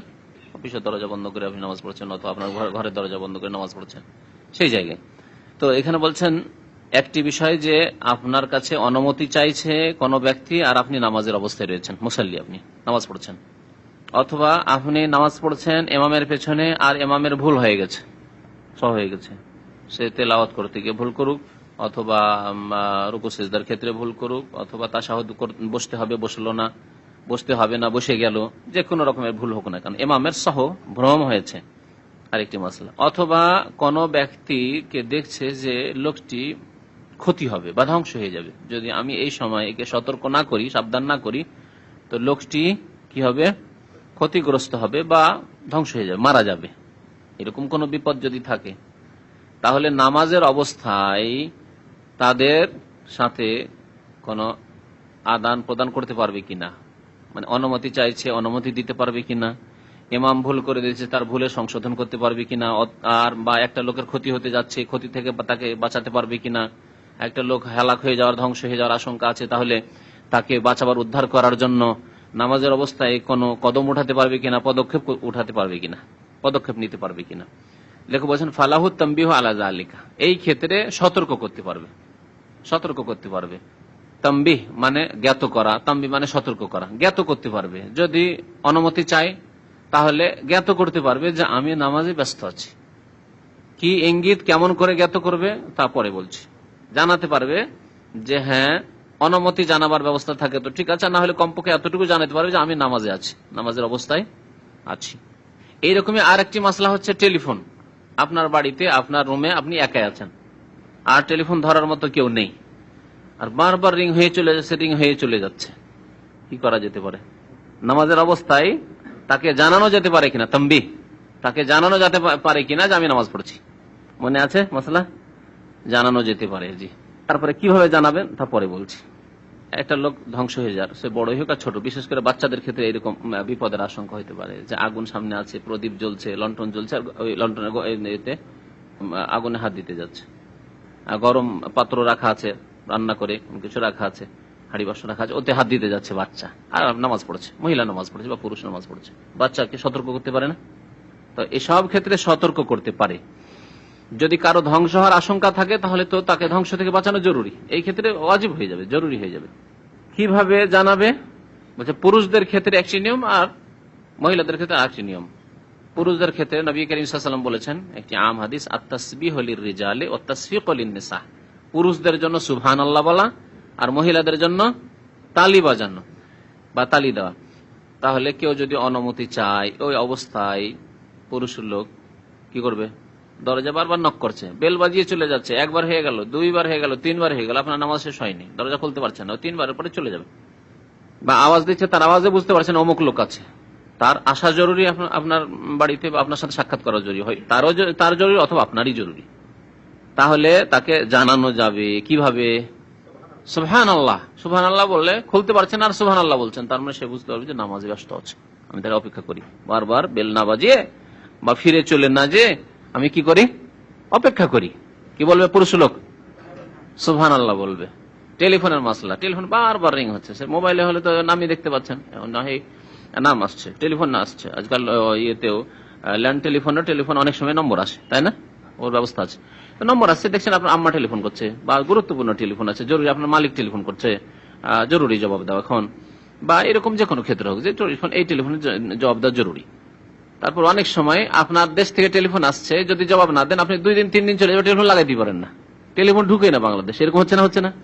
অনেক সময় হচ্ছে জরুরি টেলিফোন, ওরা টেলিফোন করছে, আপনি জবাব দিতে পারলেন না, আপনি টেলিফোন ঢুকাইতে পারেন না, আপনি যে পরে যে জবাব দিয়ে দেবো করে, তাও আপনার এখতিয়ারে নেই। তাহলে এই ক্ষেত্রে টেলিফোনটা উঠিয়ে কি করলেন, সুবহানাল্লাহ মাসলা মনে রাখেন, টেলিফোন উঠিয়ে কি বলবেন, সুবহানাল্লাহ। ব্যাস এইরকমই ইমামের সহ হলে, ইমামের সহর উপরে তো আমল আছে, এই মাসলা জানা আছে যে ইমামের যদি ভুল হয় তাহলে কি করতে হবে, সুবহানাল্লাহ। কিন্তু এই ক্ষেত্রেও যে হালাত আছে, আল্লাহু আকবার বলে, পাকিস্তানে মানে উপমহাদেশের মধ্যে যে হালত আছে জাহিল মূর্খদের মধ্যে, নবী সাল্লাল্লাহু আলাইহি ওয়াসাল্লাম তাসবিহ বলেছেন, তারা আল্লাহু আকবার বলবে, অথচ আল্লাহু আকবার কোথাও নেই, না তাদের মযহাবেও নেই, যে হালত, এটি অজ্ঞতা। এমন কিছুতে হাত দিতে যাচ্ছে, কারেন্টে হাত দিতে যাচ্ছে, বাচ্চা বুঝে না, কারেন্টে হাত দিতে যায়, সুবহানাল্লাহ। যদি ভাবেন যে সুবহানাল্লাহ বললে সে সাবধান হয়ে যাবে, সুবহানাল্লাহ বলে যথেষ্ট। যদি দেখেন না সুবহানাল্লাহ দিয়ে কেউ উদ্ধার করা যাবে না, বাঁচানো যাবে না, এই হাত দিয়ে দিবে, বুঝে না অবুঝ, তাহলে ধরতে হবে তাকে, তাহলে হরকত করতে হবে, ধরতে হবে, টেনে নিতে হবে। প্রয়োজনে যদি দেখা যায় না ধ্বংস হয়ে যাওয়ার আশঙ্কা আছে, মরে যাওয়ার আশঙ্কা আছে, তাহলে নামাজ ছেড়ে দিতে হবে এই ক্ষেত্রে, কারণ জীবন বাঁচানো একজন মুসলিমের ফরজ। লেখে বলছেন যে পুরুষ লোক সুবহানাল্লাহ বলবে, অত সাফিকুল মারআত, মহিলারা তালি দেবে, মহিলারা তালি দেবে। কিন্তু কাফেরদের যেহেতু তালি দেওয়া, এটা যেটা আমাদের দেশের বিভিন্ন অনুষ্ঠানে, রাজনৈতিক অনুষ্ঠানে অথবা খেলাধুলার অনুষ্ঠানে কেউ জিতলো কেউ হারলো শুরু করছে, এটা জায়েজ নয়, হারাম। সুতরাং আপনারা কোন ক্ষেত্রে, এমনকি ধর্মীয় খুশি হইলেও তালি বাজাবেন না। তালি বাজানো আল্লাহ রাব্বুল আলামিন এর নিন্দা করেছেন, বলেছেন এটি কাফেরদের আচরণ, কাফেরদের আদর্শ। ওমা কানা সালাতুম ইনদাল বাইতি ইল্লা মুকাআম ওয়া তাসদিয়া, কাফেরদের ইবাদত বন্দেগী হচ্ছে তালি বাজানো আর শেষ বাজানো। সুতরাং এটি জায়েজ নয়। আজকাল বহু লোকেরা এগুলি করে থাকে, মুসলমান হয়তো নামাজি, কিন্তু জাহেল জানে না এটি জায়েজ নয়, করবেন না। এই জন্য তাদের বিরোধিতা করার জন্য কি করতে হবে, মহিলারা তালি দেবে কিভাবে, যে উল্টো হাতে দেবে, এইভাবে তালি দেবে। দলিল কি যে এইরকম ক্ষেত্রে সুবহানাল্লাহ বলে অথবা তালি দিয়ে মহিলাদের ক্ষেত্রে জানানো যাবে, লিকাউলিহি সাল্লাল্লাহু আলাইহি ওয়াসাল্লাম, কারণ নবী সাল্লাল্লাহু আলাইহি ওয়াসাল্লাম বলেছেন, ইযা নাবাকুম আমরুন, তোমাদের সামনে কোনো যদি কিছু পেশ আসে, তোমরা যদি কোনো সমস্যার সম্মুখীন হও, কোন সমস্যার, আমরুন মানে সমস্যা, ব্যাপার, কোন সমস্যার সম্মুখীন হও, ফালিয়াসাব্বিহ রিজালু, তাহলে পুরুষরা তাসবিহ বলবে, সুবহানাল্লাহ বলবে, ওয়ালিয়াসাফিহিন নিসাও, আর মহিলারা তালি দেবে। তাসফিক কাফ দিয়ে আর তাসফিহ হা দিয়ে, দুটোর মানে হচ্ছে তালি দেওয়া। এই জন্য হাদিসে তো ইউসাফিহ এসছে, একই অর্থ। সাফা হাতের তলা, হাতের তলাতে মারো, হাতের তলাতে কেউ কেউ যেন তাসফিহ থেকে বলেছে হাতের তলাতে এরকম মারা তো নেই, তাহলে কি করতে হবে, এইরকম অর্থ, অথবা এরকম, এটা তো হাতের তলা হলে একই কথা। মুত্তাফাকুন আলাইহি। ওয়ালা ইউকরাহু সালামু আলাল মুসাল্লি ইযা কানা ইয়ারিফু কাইফা ইয়ারুদ্দু, ওয়ালা ইউকরাহু সালামু আলাল মুসাল্লি ইযা কানা ইয়ারিফু কাইফা ইয়ারুদ্দু, ওয়ালিল মুসাল্লি হিনাইযান রাদ্দুস সালাম ফি হালিস সালাতি বিল ইশারাতি লা বিল লাফজ। এখন বলা হচ্ছে যে নামাজিকে সালাম দেওয়া আর সালামের উত্তর দেওয়া। নামাজি সালাম দেবে না, ঠিক না? তো নামাজিকে সালাম দেওয়া যাবে কিনা? যাবে। তো নামাজিকে যদি সালাম দেওয়া যায় অথচ সে আল্লাহর সাথে, আল্লাহর ইবাদত বন্দেগীতে মাশগুল আছে, তো যে লোক খাওয়া দাওয়া করছে তাকে সালাম দেওয়া যাবে, যাবে না? তো এগুলি যে হালাত নয় আমাদের সমাজের, যে খাবের অবস্থায় সালাম দেওয়া নেই। আমাকে আমার ছোট খুব তালিব ইলমে যখন মাসলা জানতাম না, তখন আমাকে কিছু মুরব্বীরা এরকম একদিন বাধা দিয়েছিল, সালাম আলাইকুম, যেমন আমাদের দেখছেন আব্দুল্লাহ ইজের বয়স এরকম বয়স ছিল, অথবা 10 বছর এরকম ছিল, দেখেন না অনেক সময় এসে বাচ্চা সালাম দিচ্ছে। তো ওইরকম আমিও খাওয়া দাওয়া করছে লোকেরা, আর খুব বড় বড় লোকেরা বসে সালাম আলাইকুম বলে দিচ্ছে। আমি যাই ছেলে সালাম কেন দিলে? আমি তো ভয় পেয়ে গেছি, সালাম কেন দিলে? সালাম দাও, তুমি জানো না যে খাওয়া দাওয়ার সময় সালাম দিতে হয় না? বলছেন ওয়ালা ইউকরাহু সালামু আলাল মুসাল্লি, নামাজিকে সালাম দেওয়া মাকরুহ নয়। আমাদের দেশে বলে নামাজিকেও সালাম দেওয়া মাকরুহ, যে খাওয়া দাওয়া করে তাকে সালাম দেওয়া মাকরুহ। আর কয়েকটি জায়গা আছে, মনে আছে জায়গাগুলি? ওদের সময় সালাম দেওয়া মাকরুহ, আর পেশাব পায়খানার সময় সালাম দেওয়া মাকরুহ, কোনটি মাকরুহ নয়। পেশাব পায়খানার অবস্থায় বাথরুমে আছে, জানছেন যে অফিসওয়ালা বা বাড়িওয়ালা বাথরুমে আছে, সালাম আলাইকুম দেন, অসুবিধা নেই। উত্তর দেবে না নাপাক অবস্থা, বাথরুম থেকে বেরিয়ে উত্তর দেবে। নামাজের অবস্থায় যেহেতু আল্লাহর সাথে সে মশগুল আছে ইবাদতে, সেই জন্য উত্তর দিতে পারবে না কথার দ্বারা। উত্তর দিতে পারবে না কথার দ্বারা। তাহলে কথার দ্বারা উত্তর দিতে পারবে না, তাহলে বোঝা গেল যে কর্মের দ্বারা উত্তর দিতে পারবে, তা হচ্ছে ইশারা করে। নামাজ পড়ছে, সালাম আলাইকুম কেউ বললো, বলেই দিল নামাজিকে, তাহলে কি করবে? এরকম করতে পারবে, এরকম করে সালামের উত্তর দিতে পারবে। যেমন সালামের উত্তর দিচ্ছেন অথবা সালাম দিচ্ছেন, গাড়িতে যাচ্ছেন, গাড়ির গ্লাস বন্ধ আছে, আওয়াজ পৌঁছিবে না, দেখছেন আমার পরিচিত লোক, করছেন না, এটি সালাম। কিন্তু শুধু ইশারায় সালাম দেওয়া জায়েজ নয়। আবার এই ইশারার সাথে সাথে কি করতে হবে? উচ্চারণ করতে হবে। রাস্তাঘাটে যাচ্ছেন, গাড়িতে যাচ্ছেন, আর শুধু ইশারা করে দিলেন, অনেক সময় মুখ নড়েই না, আজকালকার অনেক জাহিল লোকের আছে। এটি যেহেতু ইহুদিদের সালামের কথা বলা হয়েছে, শুধু হাতের ইশারা সালাম, এই জন্য নিষেধ করা হয়েছে। তাহলে মুখে আসসালামু আলাইকুম রহমতুল্লাহ বলেন, আর তার সাথে হাত উঠান, ঠিক আছে। জি, জবাবের ক্ষেত্রে জবাব দিবেন, ধরেন একজন সালাম দিল, জবাব দেন দূর থেকে, রোডের ওপারেও আছে, রোডের এপারে আপনি আছেন, দেখা দেখি চোখে চোখে দেখা দেখি হলো, সালাম দেওয়া নেওয়া করবেন, সালাম ওয়ালাইকুম আসসালাম, তা হাত উঠান আর ওয়ালাইকুম আসসালাম বলেন। এদিক থেকে হাত উঠেল আর সালাম দিল না, আর আপনি করলেন, সমান সমান, এরকম নয়। আর নামাজের অবস্থা না, নামাজের অবস্থায় কথা চলবে না, ইশারা শুধু। জি, এটা খাস অবস্থা। আর নামাজ থেকে বেরিয়ে গিয়ে উত্তর দিলে কথাই দেবে। তা লেখক বলছেন যে মুসাল্লিকে, নামাজিকে সালাম দেওয়া মাকরুহ নয়, তার মানে জায়েজ, নামাজিকে সালাম দেওয়া জায়েজ। মসজিদে যাচ্ছেন, জামাত চলছে, সালাম আলাইকুম বলা জায়েজ। এজা কানা ইয়ারিফু কাইফা ইয়ারুদ্দু, কিন্তু জানতে হবে এতটুকু যে নামাজি যারা নামাজ পড়ছে তারা জানে মাসলা, যে নামাজের অবস্থায় ওয়ালাইকুম আসসালাম বলা যাবে না। আর যদি এরকম হয় যে অনেক জাহেল মূর্খ আছে যারা জানে না, হয়তো সালাম সেনে ওয়ালাইকুম সালাম বলে দিবে, তো নামাজটা তার বাতিল হয়ে যাবে। এরকম যদি আশঙ্কা থাকে তাহলে সালাম দেবেন না। এরকম আশঙ্কা যদি থাকে যে ব্যক্তি বেশি লেখাপড়া জানে না, কি জানি কি করতে কি করে, সালামের উত্তর দিয়ে ফেলে, তাহলে সালাম দেবেন না। ওয়ালিল মুসাল্লি হিনা ইযিন রাদ্দুস সালামে ফি হালিস সালাতি, আর মুসাল্লিও সালামের জবাব দিতে পারবে ফি হালিস সালাহ, নামাজের অবস্থায়, কিন্তু বিল ইশারা, ইশারা ইঙ্গিত করে, লা বিল লাফজ, শব্দের দ্বারা নয়। জি, উচ্চারণ করে নয়, ওয়ালাইকুম আসসালাম বলে নয়, বিল লাফজ মানে তালাফুজ, উচ্চারণ করে নয়। ফালা ইয়াকুলু, সুতরাং বলবে না যে ওয়ালাইকুম আসসালাম, সালাম দিল নামাজিকে, বলবে না যে ওয়ালাইকুম আসসালাম, তাহলে ইশারাতে দেবে। ফাইন রাদ্দাহু বিল লাফজে, যদি কেউ উচ্চারণ করে সালামের জবাব দিয়ে দেয় নামাজের অবস্থায়, সালাম বললো, নামাজ পড়ছে, আর একজন লোক সালাম দিল, বললো ওয়ালাইকুম আসসালাম, তাহলে কি হবে? বলছে ফাইন রাদ্দাহু বিল লাফজে, উচ্চারণ করে যদি সালামের জবাব দেয় নামাজি ব্যক্তি, বাতালাত সালাতু, নামাজ ভঙ্গ হয়ে যাবে, বাতিল হয়ে যাবে। কেন বাতিল হবে? লিআন্নাহু খিতাবু আদমিইন, কারণ এটি হচ্ছে মানুষকে সম্বোধন করা। নামাজের অবস্থায় ওয়ালাইকুম বলে, কুম বলে খিতাব করা হচ্ছে মানুষকে সম্বোধন করা, কারণ সেই ব্যক্তি আল্লাহর সাথে কথা বলতে বলতে মানুষের সাথে কথা বলে দিল। ওয়ালাইকুম আসসালাম মানে আপনার ওপর শান্তি বর্ষিত হোক হে মাহমুদ, ও জামান ভাই আপনার ওপর শান্তি বর্ষিত হোক। তাহলে আল্লাহর সাথে কথা বললো না, এখন কি করলো? মানুষকে সম্বোধন করা শুরু করলো।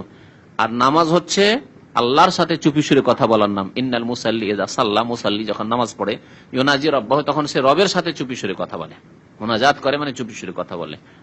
আর এর ব্যতিক্রম যদি ঘটে তাহলে নামাজ বাতিল হয়ে যাবে। কেউ যদি বলে আমরা তো নামাজে সম্বোধন করছি মানুষকে, কোন জায়গায়? আত্তাহাতে। কাকে? রাসূলুল্লাহ সাল্লাল্লাহু আলাইহি ওয়াসাল্লামকে। আসসালামু আলাইকা আইয়ুহান নাবিয়্যু, সালাম বর্ষিত হোক আপনার উপর। আপনার উপর কা? এখানে বলেন ওয়ালাইকুম আসসালাম, মানুষকে, অন্য মানুষকে বলেন। ওখানে রাসূলুল্লাহ সাল্লাল্লাহু আলাইহি ওয়াসাল্লাম বলছেন আসসালামু আলাইকা আইয়ুহান নাবিয়্যু, হে নবী আপনার উপর সালাম বর্ষিত হোক। নবীকে তো সম্বোধন করলেন, এটা তো মানুষকে খেতাব করা নয়। তাহলে এর জবাব এখানে কেন নামাজ বাতিল হয় না? কারণ নবী করিম সাল্লাল্লাহু আলাইহি ওয়াসাল্লাম এইভাবে সাহাবায়ে কেরামদেরকে বলেছেন যে তোমাদেরকে এইভাবে নবীকে সালাম পেশ করতে হবে। আল্লাহ তোমাদের উপর সালাম পেশ করা ফরজ করেছে নামাজের অবস্থায়, এটি নামাজের রুকন।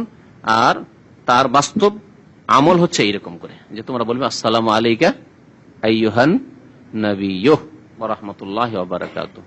জি, ওয়ালাহু তাখিরুর রাদ্দি ইলা মা বাদাস সালাম। আর নামাজি ব্যক্তি যদি মনে করে যে না, আমি ইশারাতে আমি সালামের জবাব দেব না, আমি কথার দ্বারাই সালামের জবাব দেব নামাজ থেকে বেরিয়ে, নামাজ শেষ করে, তাহলে এটিও তার জন্য জায়েজ। এর জন্য বিলম্বের জন্য সে গুনাহগার হবে না, বরং বিলম্ব করতে পারে। ওয়ালাহু তাখিরুর রাদ্দি, রাদ মানে জবাব দেওয়া, জবাব দেওয়াকে বিলম্ব করতে পারে সেই ব্যক্তি ইলা মা বাদাস সালাম, সালাম ফিরার পর পর্যন্ত। সালাম যখন ফিরা হলো তখন বলো ওয়ালাইকুম আসসালাম। বলছেন ওয়ায়াজুজু লিল মুসাল্লি আন ইয়াকরা ইদ্দাতা সুওয়ারিন ফি রাকাতিন ওয়াহিদা, নামাজের জন্য এই জায়েজ যে এক রাকাতে একাধিক সূরা পাঠ করবে, এক রাকাতে একাধিক সূরা, সূরা ফাতিহার পরে পাঠ করবে। লিমাফিস সাহি, কারণ বুখারী শরীফে রয়েছে আন্না নবী সাল্লাল্লাহু আলাইহি ওয়াসাল্লাম, নবী সাল্লাল্লাহু আলাইহি ওয়াসাল্লাম কারা ফি রাকাতিন, এক রাকাতে পড়লেন, মিন কিয়ামিহি, দাঁড়িয়ে, বিল বাকারা, সূরা বাকারা, নিসা এবং আলে ইমরান, এই তিনটি সূরা পড়লেন। এক রাকাতে একাধিক সূরার মাসলা হইল, তাই না? এর উল্টো হচ্ছে প্রথম রাকাতে আপনি পড়লেন লিইলাফি কুরাইশ, আর দ্বিতীয় রাকাতে আপনি পড়লেন অত্তিন ওয়াজ জাইতুন, অথবা আলাম তারা তার আগে আছে, পরের রাকাতে পড়লেন। জায়েজ না জায়েজ নয়? আমাদের দেশের মযহাবী ভাইরা বলছে যে না, জায়েজ নয়। এই ভুলটা ভেঙে দেওয়ার জন্য আবার মাসলাটা আমি স্মরণ হলো যে না, এটা তাম্বি করা জরুরি। তারা বলছে জায়েজ নয়, মাসলা শুনে রাখেন, নামাজ বাতিল হবে। জায়েজ নয়, নামাজ বাতিল হয়ে যাবে, নামাজ বাতিল হয়ে যাবে তাদের কাছে। দলিল কইছে তুমি কোরআনের তরতিবের খেলাফ করলে, কোরআনের তরতিবের খেলাফ করলে, আর কোন দলিল নেই, এটাই কথা। এর উত্তর কি দেওয়া যাবে? এর উত্তর নবী সাল্লাল্লাহু আলাইহি সাল্লামের আমলে আছে যে নবী সাল্লাল্লাহু আলাইহি সাল্লাম প্রথম সূরা আলে ইমরান, তারপরে সূরা বাকারা, অথবা নিসা, তারপরে আলে ইমরান, এইরকম করে পড়েছেন। জি, নাসাই শরীফে, আবু দাউদ, এই হাদিসগুলি আছে। কথা হচ্ছে একাধিক রাকাত হলে তরতিবের খেলাফ করা প্রথম কথা নবী সাল্লাল্লাহু আলাইহি ওয়াসাল্লাম থেকে প্রমাণ আছে। আর তারা যে বলেছে যে তরতিব খেয়াল রাখা জরুরি, আর এই ব্যক্তি প্রথম রাকাতে শেষের সূরাগুলি পড়লো আর দ্বিতীয় রাকাতে আবার আগের সূরাগুলি পড়ছে, এটা তরতিবের খেলাফ করে দিল, সেজন্য নামাজ বাতিল হবে, কথাটি ভুল। কারণ এই তরতিব আল্লাহর পক্ষ থেকেও নয়, রাসূলুল্লাহ সাল্লাল্লাহু আলাইহি ওয়াসাল্লামের পক্ষ থেকেও নয়, সুতরাং শরীয়তের তরতিব এইটি নয়। তবে এই তরতিব হয়েছে পরে সাহাবায়ে কেরামদের যুগে। উসমান রাদিয়াল্লাহু তাআলা যখন মুসহাফ তৈরি করেছেন, তখন এই তরতিবে মুসহাফে উসমানী তৈরি হয়েছে। এই জন্য অন্যান্যরা নিজেরা যে কোরআন লিখে রেখেছেন, যেমন আব্দুল্লাহ বিন মাসউদ রাদিয়াল্লাহু তাআলার কাছে মুসহাফ ছিল, তাতে এই তরতিব ছিল না। উবাই বিন কাবের কাছে মুসহাফ ছিল, তিনি, যারা হাফেজরা তারা নিজে নিজে লিখে রেখেছেন। যায়েদ বিন সাবিতের কাছে ছিল, তিনি কাতেব ওহী লিখে রেখেছেন। এই তরতিবে ছিল না। আসল তরতিব তো কোরআনের নাযিল হওয়ার তরতিব, যেভাবে নাযিল হচ্ছে ওই রকম যদি তরতিবই বলতে হয়, তাহলে এরকম ফতোয়া দিতে হয় ওই আমাদের মাযহাবী ভাইদেরকে, যে যেভাবে কোরআন নাযিল হচ্ছে সেভাবে তেলাওয়াত করতে হবে। তাহলে ইকরা বিসমি রাব্বিকাল্লাযী আগে পড়তে হবে, ইকরা বিসমি রাব্বিকাল্লাযী পড়তে হবে, তারপরে সূরা মুজাম্মিল, সূরা মুদ্দাসসির, এসব পড়তে হবে, ঠিক না? মক্কি সূরা, তারপর মাদানী সূরা। এই করলে তো পেরেশান হয়ে যাবে মানুষ, যে কোনটা মক্কি কোনটা মাদানী, এইসব মুশকিল পড়ে যাবে। তো কথা হচ্ছে যে তরতিব যেহেতু আল্লাহ এবং রাসূলের পক্ষ থেকে নয়, সেই জন্য তরতিবের খেয়াল রাখা জরুরি নয়। তবে তরতিবের খেয়াল রাখা যদি মুস্তাহাব বলে ভালো, যে সাহাবায়ে কেরামরা যখন তরতিব দিয়েছেন এইভাবে, তখন ওই তরতিব, আর কোরআনে কারীমের তরতিব এরকম আছে, এইরকম খেয়াল রেখে যদি পড়ে তো মুস্তাহাব, উত্তম। উত্তমের ফতোয়া দেন, অসুবিধা নেই, কিন্তু ওয়াজিব আর না করলে নামাজ হবে না, ফতোয়া একবারে ডাহা ভুল, এরকম ফতোয়া দেবেন না আর শুনবেন না। তারপরে নবী সাল্লাল্লাহু আলাইহি ওয়াসাল্লাম যদি এই তরতিবে পড়ে থাকেন, বাকারা, নিসা, আলে ইমরান, তাহলে নবী সাল্লাল্লাহু আলাইহি ওয়াসাল্লামের যুগে তো এরকম তরতিব ছিল না, নবী সাল্লাল্লাহু আলাইহি ওয়াসাল্লাম এরকম তরতিব দেননি। কিন্তু আয়াতের তরতিবগুলি, আরেকটি কথা আরো বলি, আয়াতের তরতিবগুলি নবী সাল্লাল্লাহু আলাইহি ওয়াসাল্লাম নিজে করিয়েছেন। আয়াতের বিন্যাস নবী সাল্লাল্লাহু আলাইহি ওয়াসাল্লাম করিয়েছেন। অর্থাৎ সূরা বাকারায় ধরেন কতটি আয়াত আছে? 286। এই যে তরতিব আছে, সেই তরতিব নবী সাল্লাল্লাহু আলাইহি ওয়াসাল্লামের পক্ষ থেকে। তাহলে আপনি এইরকম করবেন যে আল্লাহু লা ইলাহা ইল্লা হুয়াল হাইয়ুল কাইয়ুম লা তাখুযুহু সিনাতুন ওয়ালা নাওম, আগে পড়ে নিলেন প্রথম রাকাতে, আর দ্বিতীয় রাকাতে পড়বেন আপনি, মনে করেন খাতামাল্লাহু আলা কুলুবিহিম ওয়া আলা সামইহিম ওয়া আলা আবসারিহিম গিশাওয়া ওয়া লাহুম আযাবুন আযীম, না, চলবে না, জায়েজ নয়। বুঝতে পারা গেছে? সূরার তরতিব জরুরি নয়, কিন্তু আয়াতের তরতিব অবশ্যই জরুরি, কারণ নবী সাল্লাল্লাহু আলাইহি ওয়াসাল্লাম স্বয়ং এই বিন্যাস দিয়েছেন এই আয়াতের তরতিব। যেমন ছোট সূরাই ধরেন, ছোট সূরাকে উল্টো করে পড়তে পারবেন, এটা আপনার বিবেকই ধরে না, যে সাব্বিহিসমা রাব্বিকাল আলা পড়বেন, বা হালাতাকা হাদিসুল গাসিয়া প্রথম রাকাতে পড়বেন, আফালা ইয়ানজুরুনা ইলাল ইবিলি কাইফা খুলিকাত ওয়া ইলাস সামাই কাইফা রুফিআত ওয়া ইলাল জিবালি কাইফা নুসিবাত, আর ইলা আখিরি পড়লেন। তারপরে দ্বিতীয় রাকাতে পড়ছেন হালাতাকা হাদিসুল গাসিয়া ওয়াজুহু ইয়াউমা ইযিন খাসিয়া। আপনার বিবেকে ধরেছে? জায়েজ নয়। তো ওই রকমই বড় সূরাগুলি সম্পর্কে আপনাকে খেয়াল রাখতে হবে, যে আয়াতুল কুরসি আগে আছে না আমানা রাসূল আগে আছে, আপনাকে খেয়াল রাখতে হবে। ওয়ায়াজুজু লাহু, আর নামাজের জন্য জায়েজ আন ইউকাররিরা কিরাআতাস সূরাতি ফারাকাতাই, এটা হচ্ছে যে একটি সূরাকে, এটাকে অনেকে আমাদের দেশের মানুষ নাজায়েজ মনে করে, সুবহানাল্লাহ বলা শুরু করে। তা হচ্ছে যে একটি সূরাকে দুই রাকাতে পড়া, প্রথম রাকাতে আলাম তারা কাইফা ফাআলা পড়লেন, দ্বিতীয় রাকাতে আলাম তারা কাইফা ফাআলা। যদি এরকম পড়ে তো সবাই সুবহানাল্লাহ বলা শুরু করে না? দেখেছি এরকম অনেক সময় আমাদের দেশের, আমরা তো ভুল করেই পড়ে, ইচ্ছা করে কেউ পড়ে না, কিন্তু তারপরে যদি পড়ে নেই তাহলে সুবহানাল্লাহ বলা শুরু করে, জানে না, যাই হোক, মানে তামবিগ দেওয়া শুরু করে যে ভুল করে দিয়েছেন আপনি। দুই রাকাতে জায়েজ আছে, নবী সাল্লাল্লাহু আলাইহি ওয়াসাল্লাম ইজাজুল জালাতিল আরজু জিলজালাহা পড়েছেন দুই রাকাতে। তাহলে মুসাল্লির জন্য জায়েজ আন ইউকাররিরা কিরাআতাস সূরাতি ফি রাকাতাইনি, একটি সূরাকে বারবার পড়বে ফি রাকাতাইনি, দুই রাকাতে, পুনরায় পড়বে দুই রাকাতে। তাকরার করা মানে পুনরায় পড়া দুই রাকাতে একই সূরা। ওয়া আন ইউকাসসিমাস সূরাতাল ওয়াহিদাতা বাইনা রাকাতাইন, আর এক সূরাকে ভাগ করে পড়বে দুই রাকাতে, এটিও জায়েজ। আধা আধি করে কিছু অংশ পড়লেন প্রথম রাকাতে, কিছু অংশ পড়লেন দ্বিতীয় রাকাতে, বিশেষ করে বড় সূরা যেগুলি। ওয়ায়াজুজু লাহু কিরাআতু আওয়াখিরিস সুওয়ারি ওয়া আওসাতিহা। আরেকটি মাসলা হচ্ছে যে সূরা বড়, সূরার মধ্য থেকে শুরু করলেন, সূরার শেষ থেকে শুরু করলেন, দিয়ে পড়লেন, চলবে না? চলবে না। মধ্যখান থেকে যেমন খাতাম আল্লাহু আলা কুলুবিহিম থেকে শুরু করলেন, ওয়া মিনান নাসি মান ইয়াকুলু আমান্না বিল্লাহ আল্লাহু লা ইলাহা ইল্লা হুয়াল হাইয়ুল কাইয়ুম, এগুলো মধ্য সূরা ওয়াসাত, মধ্যখান থেকে শুরু করলেন। আলিফ লাম মিম থেকেও শুরু করলেন না, আর শেষ দিক থেকে না, মধ্যখানে এগুলি। আর তারপরে মধ্যে কিছু আয়াত পড়ে আপনি আল্লাহু আকবার রাকাত শেষ করলেন, কেরাত শেষ করে দিলেন। আর শেষ দিক থেকে যেমন আপনি লিল্লাহি মা ফিস সামাওয়াত শুরু করলেন, অথবা আমানার রাসূল থেকে শুরু করলেন, লা ইউকাল্লিফুল্লাহু নাফসা ইল্লা উসআহা থেকে শুরু করলেন, শেষ আয়াত পড়লেন বা শেষের দিকের আয়াতগুলি পড়লেন। এই সবগুলি কি জায়েজ কিনা? জায়েজ। আর নবী সাল্লাল্লাহু আলাইহি সাল্লাম মধ্যখান থেকে আর শেষখান থেকে পড়েছেন, এটা খুব কম আমল করেছেন, এই জন্য খুব বেশি বেশি করবেন। আজকাল ইমামরা বেশিরভাগ এরকম করে, যেটি নবী সাল্লাল্লাহু সবচাইতে কম আমল সেটিকে আজকালকার ইমাম সাহেবরা বেশি করে। কি বুঝলেন? বুঝলেন না? বুঝলেন না মাসলা আমার? ওয়ায়াজুজু লাহু, আর ইমামের জন্য জায়েজ, কিরাআত বা নামাজের জন্য জায়েজ, কিরাআতু আওয়াখিরিস সুওয়ার, সূরার শেষ অংশ পড়া, ওয়া আওসাতিহার মধ্য অংশ পড়া জায়েজ। লেমা এর দলিলগুলো দিয়েছে, কারণ এটা সম্পর্কে অনেকে মত আছে জানা চলবেন, সেই জন্য দলিল পেশ করেছেন তিনি। কিছু মাসলাতে সংক্ষেপ করে দিয়েছেন, দলিল হতে পেশ করেনি। লেমা রাওয়া আহমদ ও মুসলিম, কারণ মুসনাদে আহমদ ইমাম আহমদ বর্ণনা করেছেন, ইমাম মুসলিম বর্ণনা করেছেন, তাহলে মুসলিম শরীফেও আছে। আন ইবনে আব্বাস রাদিয়াল্লাহু আনহু, আব্দুল্লাহ বিন আব্বাস রাদিয়াল্লাহু তাআলা আনহুমা থেকে, আন্না নবী সাল্লাল্লাহু আলাইহি ওয়াসাল্লাম কানা ইয়াকরাউ ফিল উলা মিন রাকাতাইল ফজর, ফজরের 2 রাকাতের প্রথম রাকাতে পাঠ করতেন কাউলাহু তাআলা, মহান আল্লাহর এই বাণী আয়াত, কুলু আমান্না বিল্লাহি ওয়া মা উনজিলা ইলাইনা ওয়া মা উনজিলা ইলা ইব্রাহিমা ওয়া মূসা ওয়া ঈসা। ভাই, কুলু, হে মুসলিমরা তোমরা বলো, সম্বোধন যেহেতু জমা, তো মুমিনদেরকে সম্বোধন করা হয়েছে, তোমরা বলো আমান্না বিল্লাহ, আমরা আল্লাহর প্রতি ঈমান নিয়ে এসেছি, ওয়া মা উনজিলা ইলাইনা, যা আমাদের উপর নাযিল হয়েছে, আর আমাদের পূর্বে যা নাযিল হয়েছে সবের প্রতি আমরা ঈমান নিয়ে এসেছি। সূরা বাকারা আয়াত নম্বর 136। ওয়া ফি সানিয়া, আর দ্বিতীয় রাকাতে আল আয়া ফি আলে ইমরান, আলে ইমরান আয়াত, এগুলো সব মধ্যেকার আয়াত, সূরার মধ্যখানে আছে। বলিয়া আহলাল কিতাবে, হে নবী আপনি বলুন, হে আহলে কিতাব, হে ইয়াহুদ এবং নাসারারা, তাআলাউ ইলা কালিমাহ, তোমরা আসো এমন একটি কথার দিকে, এমন একটি বাক্যর দিকে, সাওয়াইম বাইনানা ওয়া বাইনাকুম, যা আমাদের এবং তোমাদের মাঝে সমান, মানে তোমরাও সেটা মানো আর আমরাও মানি, সেটি হচ্ছে আল্লাহর একত্ব তাওহীদ। তাআলাউ ইলা কালিমাতিন সাওয়াইম বাইনানা ওয়া বাইনাকুম আল্লা না'বুদা ইল্লাল্লাহ, আর তা হচ্ছে যে আমরা সবাই মিলে কি করব? একমাত্র আল্লাহর ইবাদত করব, আল্লাহ ছাড়া কারো ইবাদত বন্দেগী করব না, ও জাইরেরও করব না, আর ঈসারও করব না, মুসারও করব না, আর ওলি আউলিয়ার নাম দিয়েও করব না, সালেহিনের করব না, একমাত্র আল্লাহর ইবাদত বন্দেগী করব, আল্লাহ না'বুদা ইল্লাল্লাহ ওয়ালা নুশরিকা বিহি শাইআ। আর এই কথাও আমরা সবাই এক, তোমাদের দিন আমাদের দিনই এক, কারণ তাওহীদ সবার দিনে, মুসা আলাইহিস সালাম নিয়ে আসা দিনে যে তাওহীদ ছিল, সেই তাওহীদ নিয়ে এসেছেন নবী সাল্লাল্লাহু আলাইহি ওয়াসাল্লাম। সুতরাং আমরা আল্লাহর সাথে কাউকে শরীক করব না, ওয়ালা নুশরিকা বিহি শাইআ ওয়ালা ইয়াত্তাখিযা বা'দুনা বা'দান আরবাবা মিন দুনিল্লাহ, আর আমাদের একে অন্যকে পৃষ্ঠপোষক বা রব প্রভু হিসাবে গ্রহণ করবে না, বিধানদাতা হিসাবে গ্রহণ করবে না, প্রতিপালক হিসাবে, লালন পালনকারী হিসাবে গ্রহণ করবে না। রবের সবগুলি অর্থ মিন দুনিল্লাহ।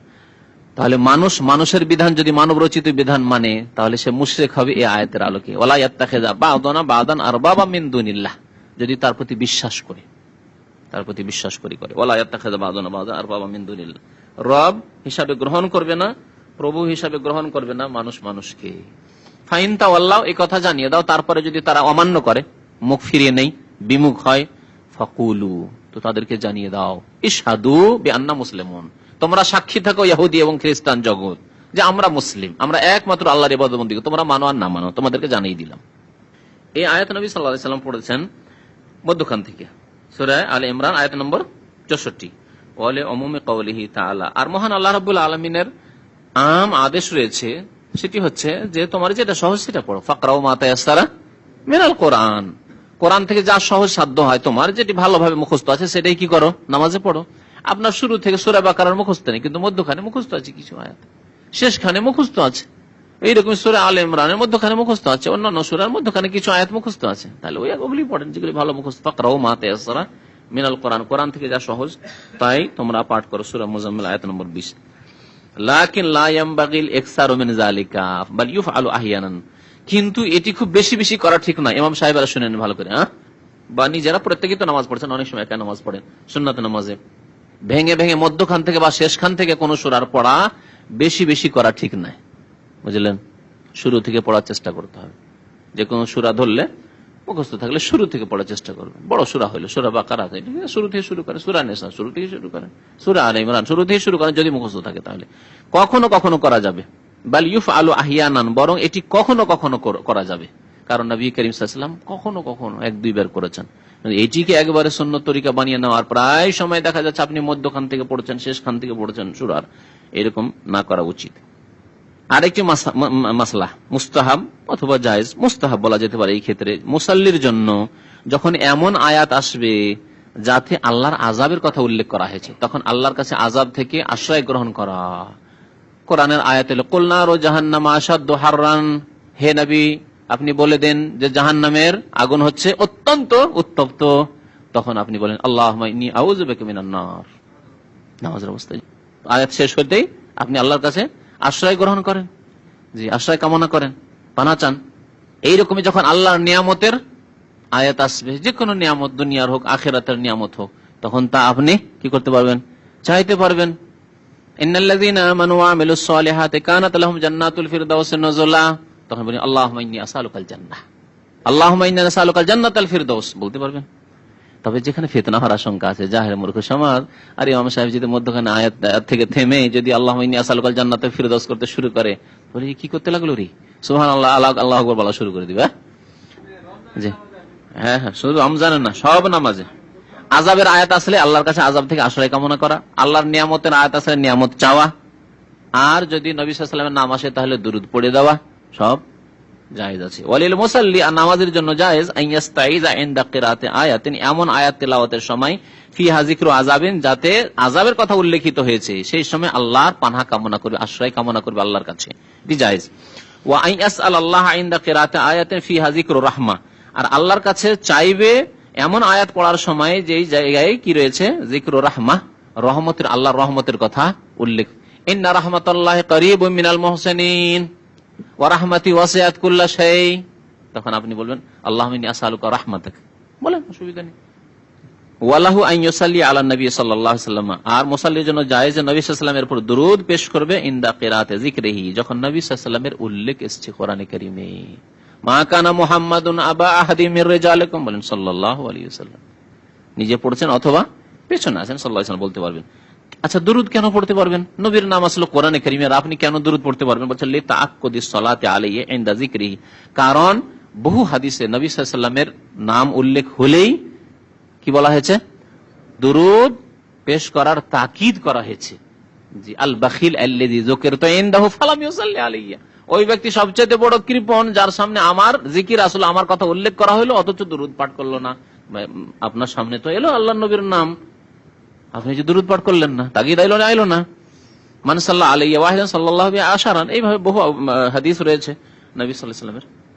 হাযিহি জুমলাতুম মিনাল উমুর আল্লাতী ইউস্তাহাব্বু লাকা আও ইউবাহু লাকা ফিলুহা হালাস সালাতে। লেখক বলছেন যে এই কয়েকটি বিষয়, জুমলাতুন মানে কয়েকটি বিষয়, জুমলাতুম মিনাল উমুর, এই কয়েকটি বিষয় উল্লেখ করা হলো আল্লাতী ইউস্তাহাব্বু লাকা, যা আপনার জন্য মুস্তাহাব করা ভালো, আও ইউবাহু লাকা বা আপনার জন্য জায়েজ, ফিলুহা সেসব কাজগুলি করা নামাজের অবস্থায়, নামাজের অবস্থায় এই কাজগুলি করতে পারবেন বা এই কথাগুলি বলতে পারবেন। আর আরাদনাহা আলাইকা, আপনার সামনে পরিবেশন করলাম, পেশ করলাম, রাজা আন তাস্তাফিদা মিনহা, এই আশা নিয়ে যে আপনি এর দ্বারা উপকৃত হবেন, ওয়া তা'মালু বিহা, এবং এর উপর আমল, তা'মালা বিহা, এর উপর আমল করবেন, হাত্তা তাকুনা আলা বাসীরাতি মিন দীনিক, যাতে করে আপনি এগুলি শিখে দ্বীন সম্পর্কে সজাগ থাকেন, আপনি দ্বীন সম্পর্কে আপনার কাছে ভালো জ্ঞান থাকে, সজাগ থাকেন, জেনে শুনে আপনি আমল করেন, না জেনে আমল করবেন। এটি হবে কেমন, যেমন আমের গাছে, ফলের গাছে ঢেলা মারার মতো, ঢেলা মারলেন, পড়লো নাই পড়লো না পড়লো, তো ওইরকম ঢেলা মারা ইবাদত করবেন না, ইবাদত করবেন জেনে শুনে যে হ্যাঁ আমি ঠিক করে নিশানায় মারতে পেরেছি। ওয়া নাসআলুল্লাহ লানা ওয়া লাকাল মাজিদ মিনাল ইলমিন নাফি ওয়াল আমালিস সালিহ, আল্লাহর কাছে কামনা করি আমার জন্য, আমাদের জন্য, আপনার জন্য আরো অতিরিক্ত অধিক উপকারী ইলম এবং নেক আমল। আল্লাহ রাব্বুল আলামিন রাসূল সাল্লাল্লাহু আলাইহি ওয়াসাল্লাম উপকারী ইলম এর জন্য দোয়া করতে বলেছেন, যে কোনো ইলমের জন্য নয়, কারণ অনেক ইলম আছে যা ক্ষতি সাধন করে, সুতরাং উপকারী ইলম চাইতে হবে। আল্লাহুম্মা ইন্নী আসআলুকা ইলমান নাফিয়া, আর আমল সব আমল না, খারাপ আমল না, আমল চাইতে হবে কি আমলে সালেহ, আর আমলে সালেহ হচ্ছে, সৎ আমল হচ্ছে যা আল্লাহর জন্য করা হয় আর যা রাসূলুল্লাহ সাল্লাল্লাহু আলাইহি ওয়াসাল্লামের তরিকায় করা হয়, এইরকম আমল হইতে হবে। খেয়াল খুশি আপনি ভালো কাজ মনে করে করলেন অথচ বিদআতি কাজ করলেন, তা নয়। ওয়ালা ইউলাম আন্না সালাতা ইবাদাতুন আযীমা, আর জেনে রাখা উচিত যে নামাজ হচ্ছে মহান ইবাদত। নামাজ হচ্ছে কি? মহান আজিম ইবাদত। আর আমাদের দেশের এক শ্রেণীর লোকেরা যারা রাজনৈতিক ব্যাখ্যা করেছে ইসলামের, তারা বলছে যে সবচাইতে বড় ইবাদতে কুবরা, তার কিতাবে লিখেছে সবচেয়ে বড় ইবাদত বা ইবাদতে কুবরা হচ্ছে কি? হুকুমতে ইলাহি ইকামতে দিন, হুকুমতে ইলাহি কায়েম করা, মানে পার্লামেন্ট দখল করা, জি, গদিতে পৌঁছা। তো গদিতে পৌঁছে গেলে বড় ইবাদত করতে পারলো। আর নামাজ রোজা এগুলি হচ্ছে ট্রেনিং কোর্স। নামাজ রোজা হজ জাকাত ট্রেনিং কোর্স করে বড় ইবাদত পর্যন্ত পৌঁছিতে হবে। এগুলি সব ওয়াসাইল, মাধ্যম। এই মাধ্যম দিয়ে গিয়ে গায়াত মানে টার্গেটে পৌঁছা। টার্গেট হচ্ছে পার্লামেন্ট। তাহলে মসজিদ তৈরি করা, মসজিদ সুন্দর করা, মসজিদে নামাজ পড়া, মসজিদ আবাদ করা, মাদ্রাসা ইসলামিক শিক্ষা, এই সবগুলি হচ্ছে মাধ্যম ইবাদত। আর টার্গেট ইবাদত হচ্ছে জি গদিতে পৌঁছা। আর এই টার্গেটে পৌঁছার জন্য এমন তাড়াহুড়া লাগাইলো যে যিনি এই কথা এই ব্যাখ্যা করলেন ইসলামের, তার কথাই অমান্য করলো। তিনি যে কাজটি কুফরি বললেন, বলছে আর সবুর করা যাচ্ছে না, আর ধৈর্য ধরা যাচ্ছে না, আর কতদিন ধৈর্য ধরবো? আপনিও মরে গেলেন এই অবস্থায়, হুকুমত এলাহি কায়েম করতে পারলেন, আর আমরা এরকম অবস্থায় মরে যাব। আর আপনি গণতন্ত্রকে কুফরি ফতোয়া দিয়ে রেখে দিলেন। না না, আপনার এই ফতোয়া আর মানছি না, আপনারা তকলিদ করছি না, এখন আমরা মুজতাহিদ। সুতরাং ইউরোপিয়ান আর আমেরিকান গণতন্ত্রই হচ্ছে ইসলাম, আর এর মাধ্যমে আমরা তাড়াতাড়ি করে ফল খাবো। এই ফল খেতে শুরু করলো, আর পার্লামেন্টে তারা পৌঁছে গেল। কথা বুঝতে পারছেন না? পারছেন না? এই হচ্ছে বর্তমান এই জামাতটির অবস্থা। লা ইয়াজুজু আন ইউফআলা আও ইউকালা ফিহা ইল্লা ফি হুদুদিশ শারআ আল ওয়ারিদ আন রাসূলিল্লাহ সাল্লাল্লাহু আলাইহি ওয়াসাল্লাম বলছেন যে নামাজ যেহেতু একটি মহান ইবাদত, সুতরাং নামাজে এমন কিছু করা বা এমন কিছু বলা জায়েজ নয় যা শরীয়তের সীমানার বাইরে।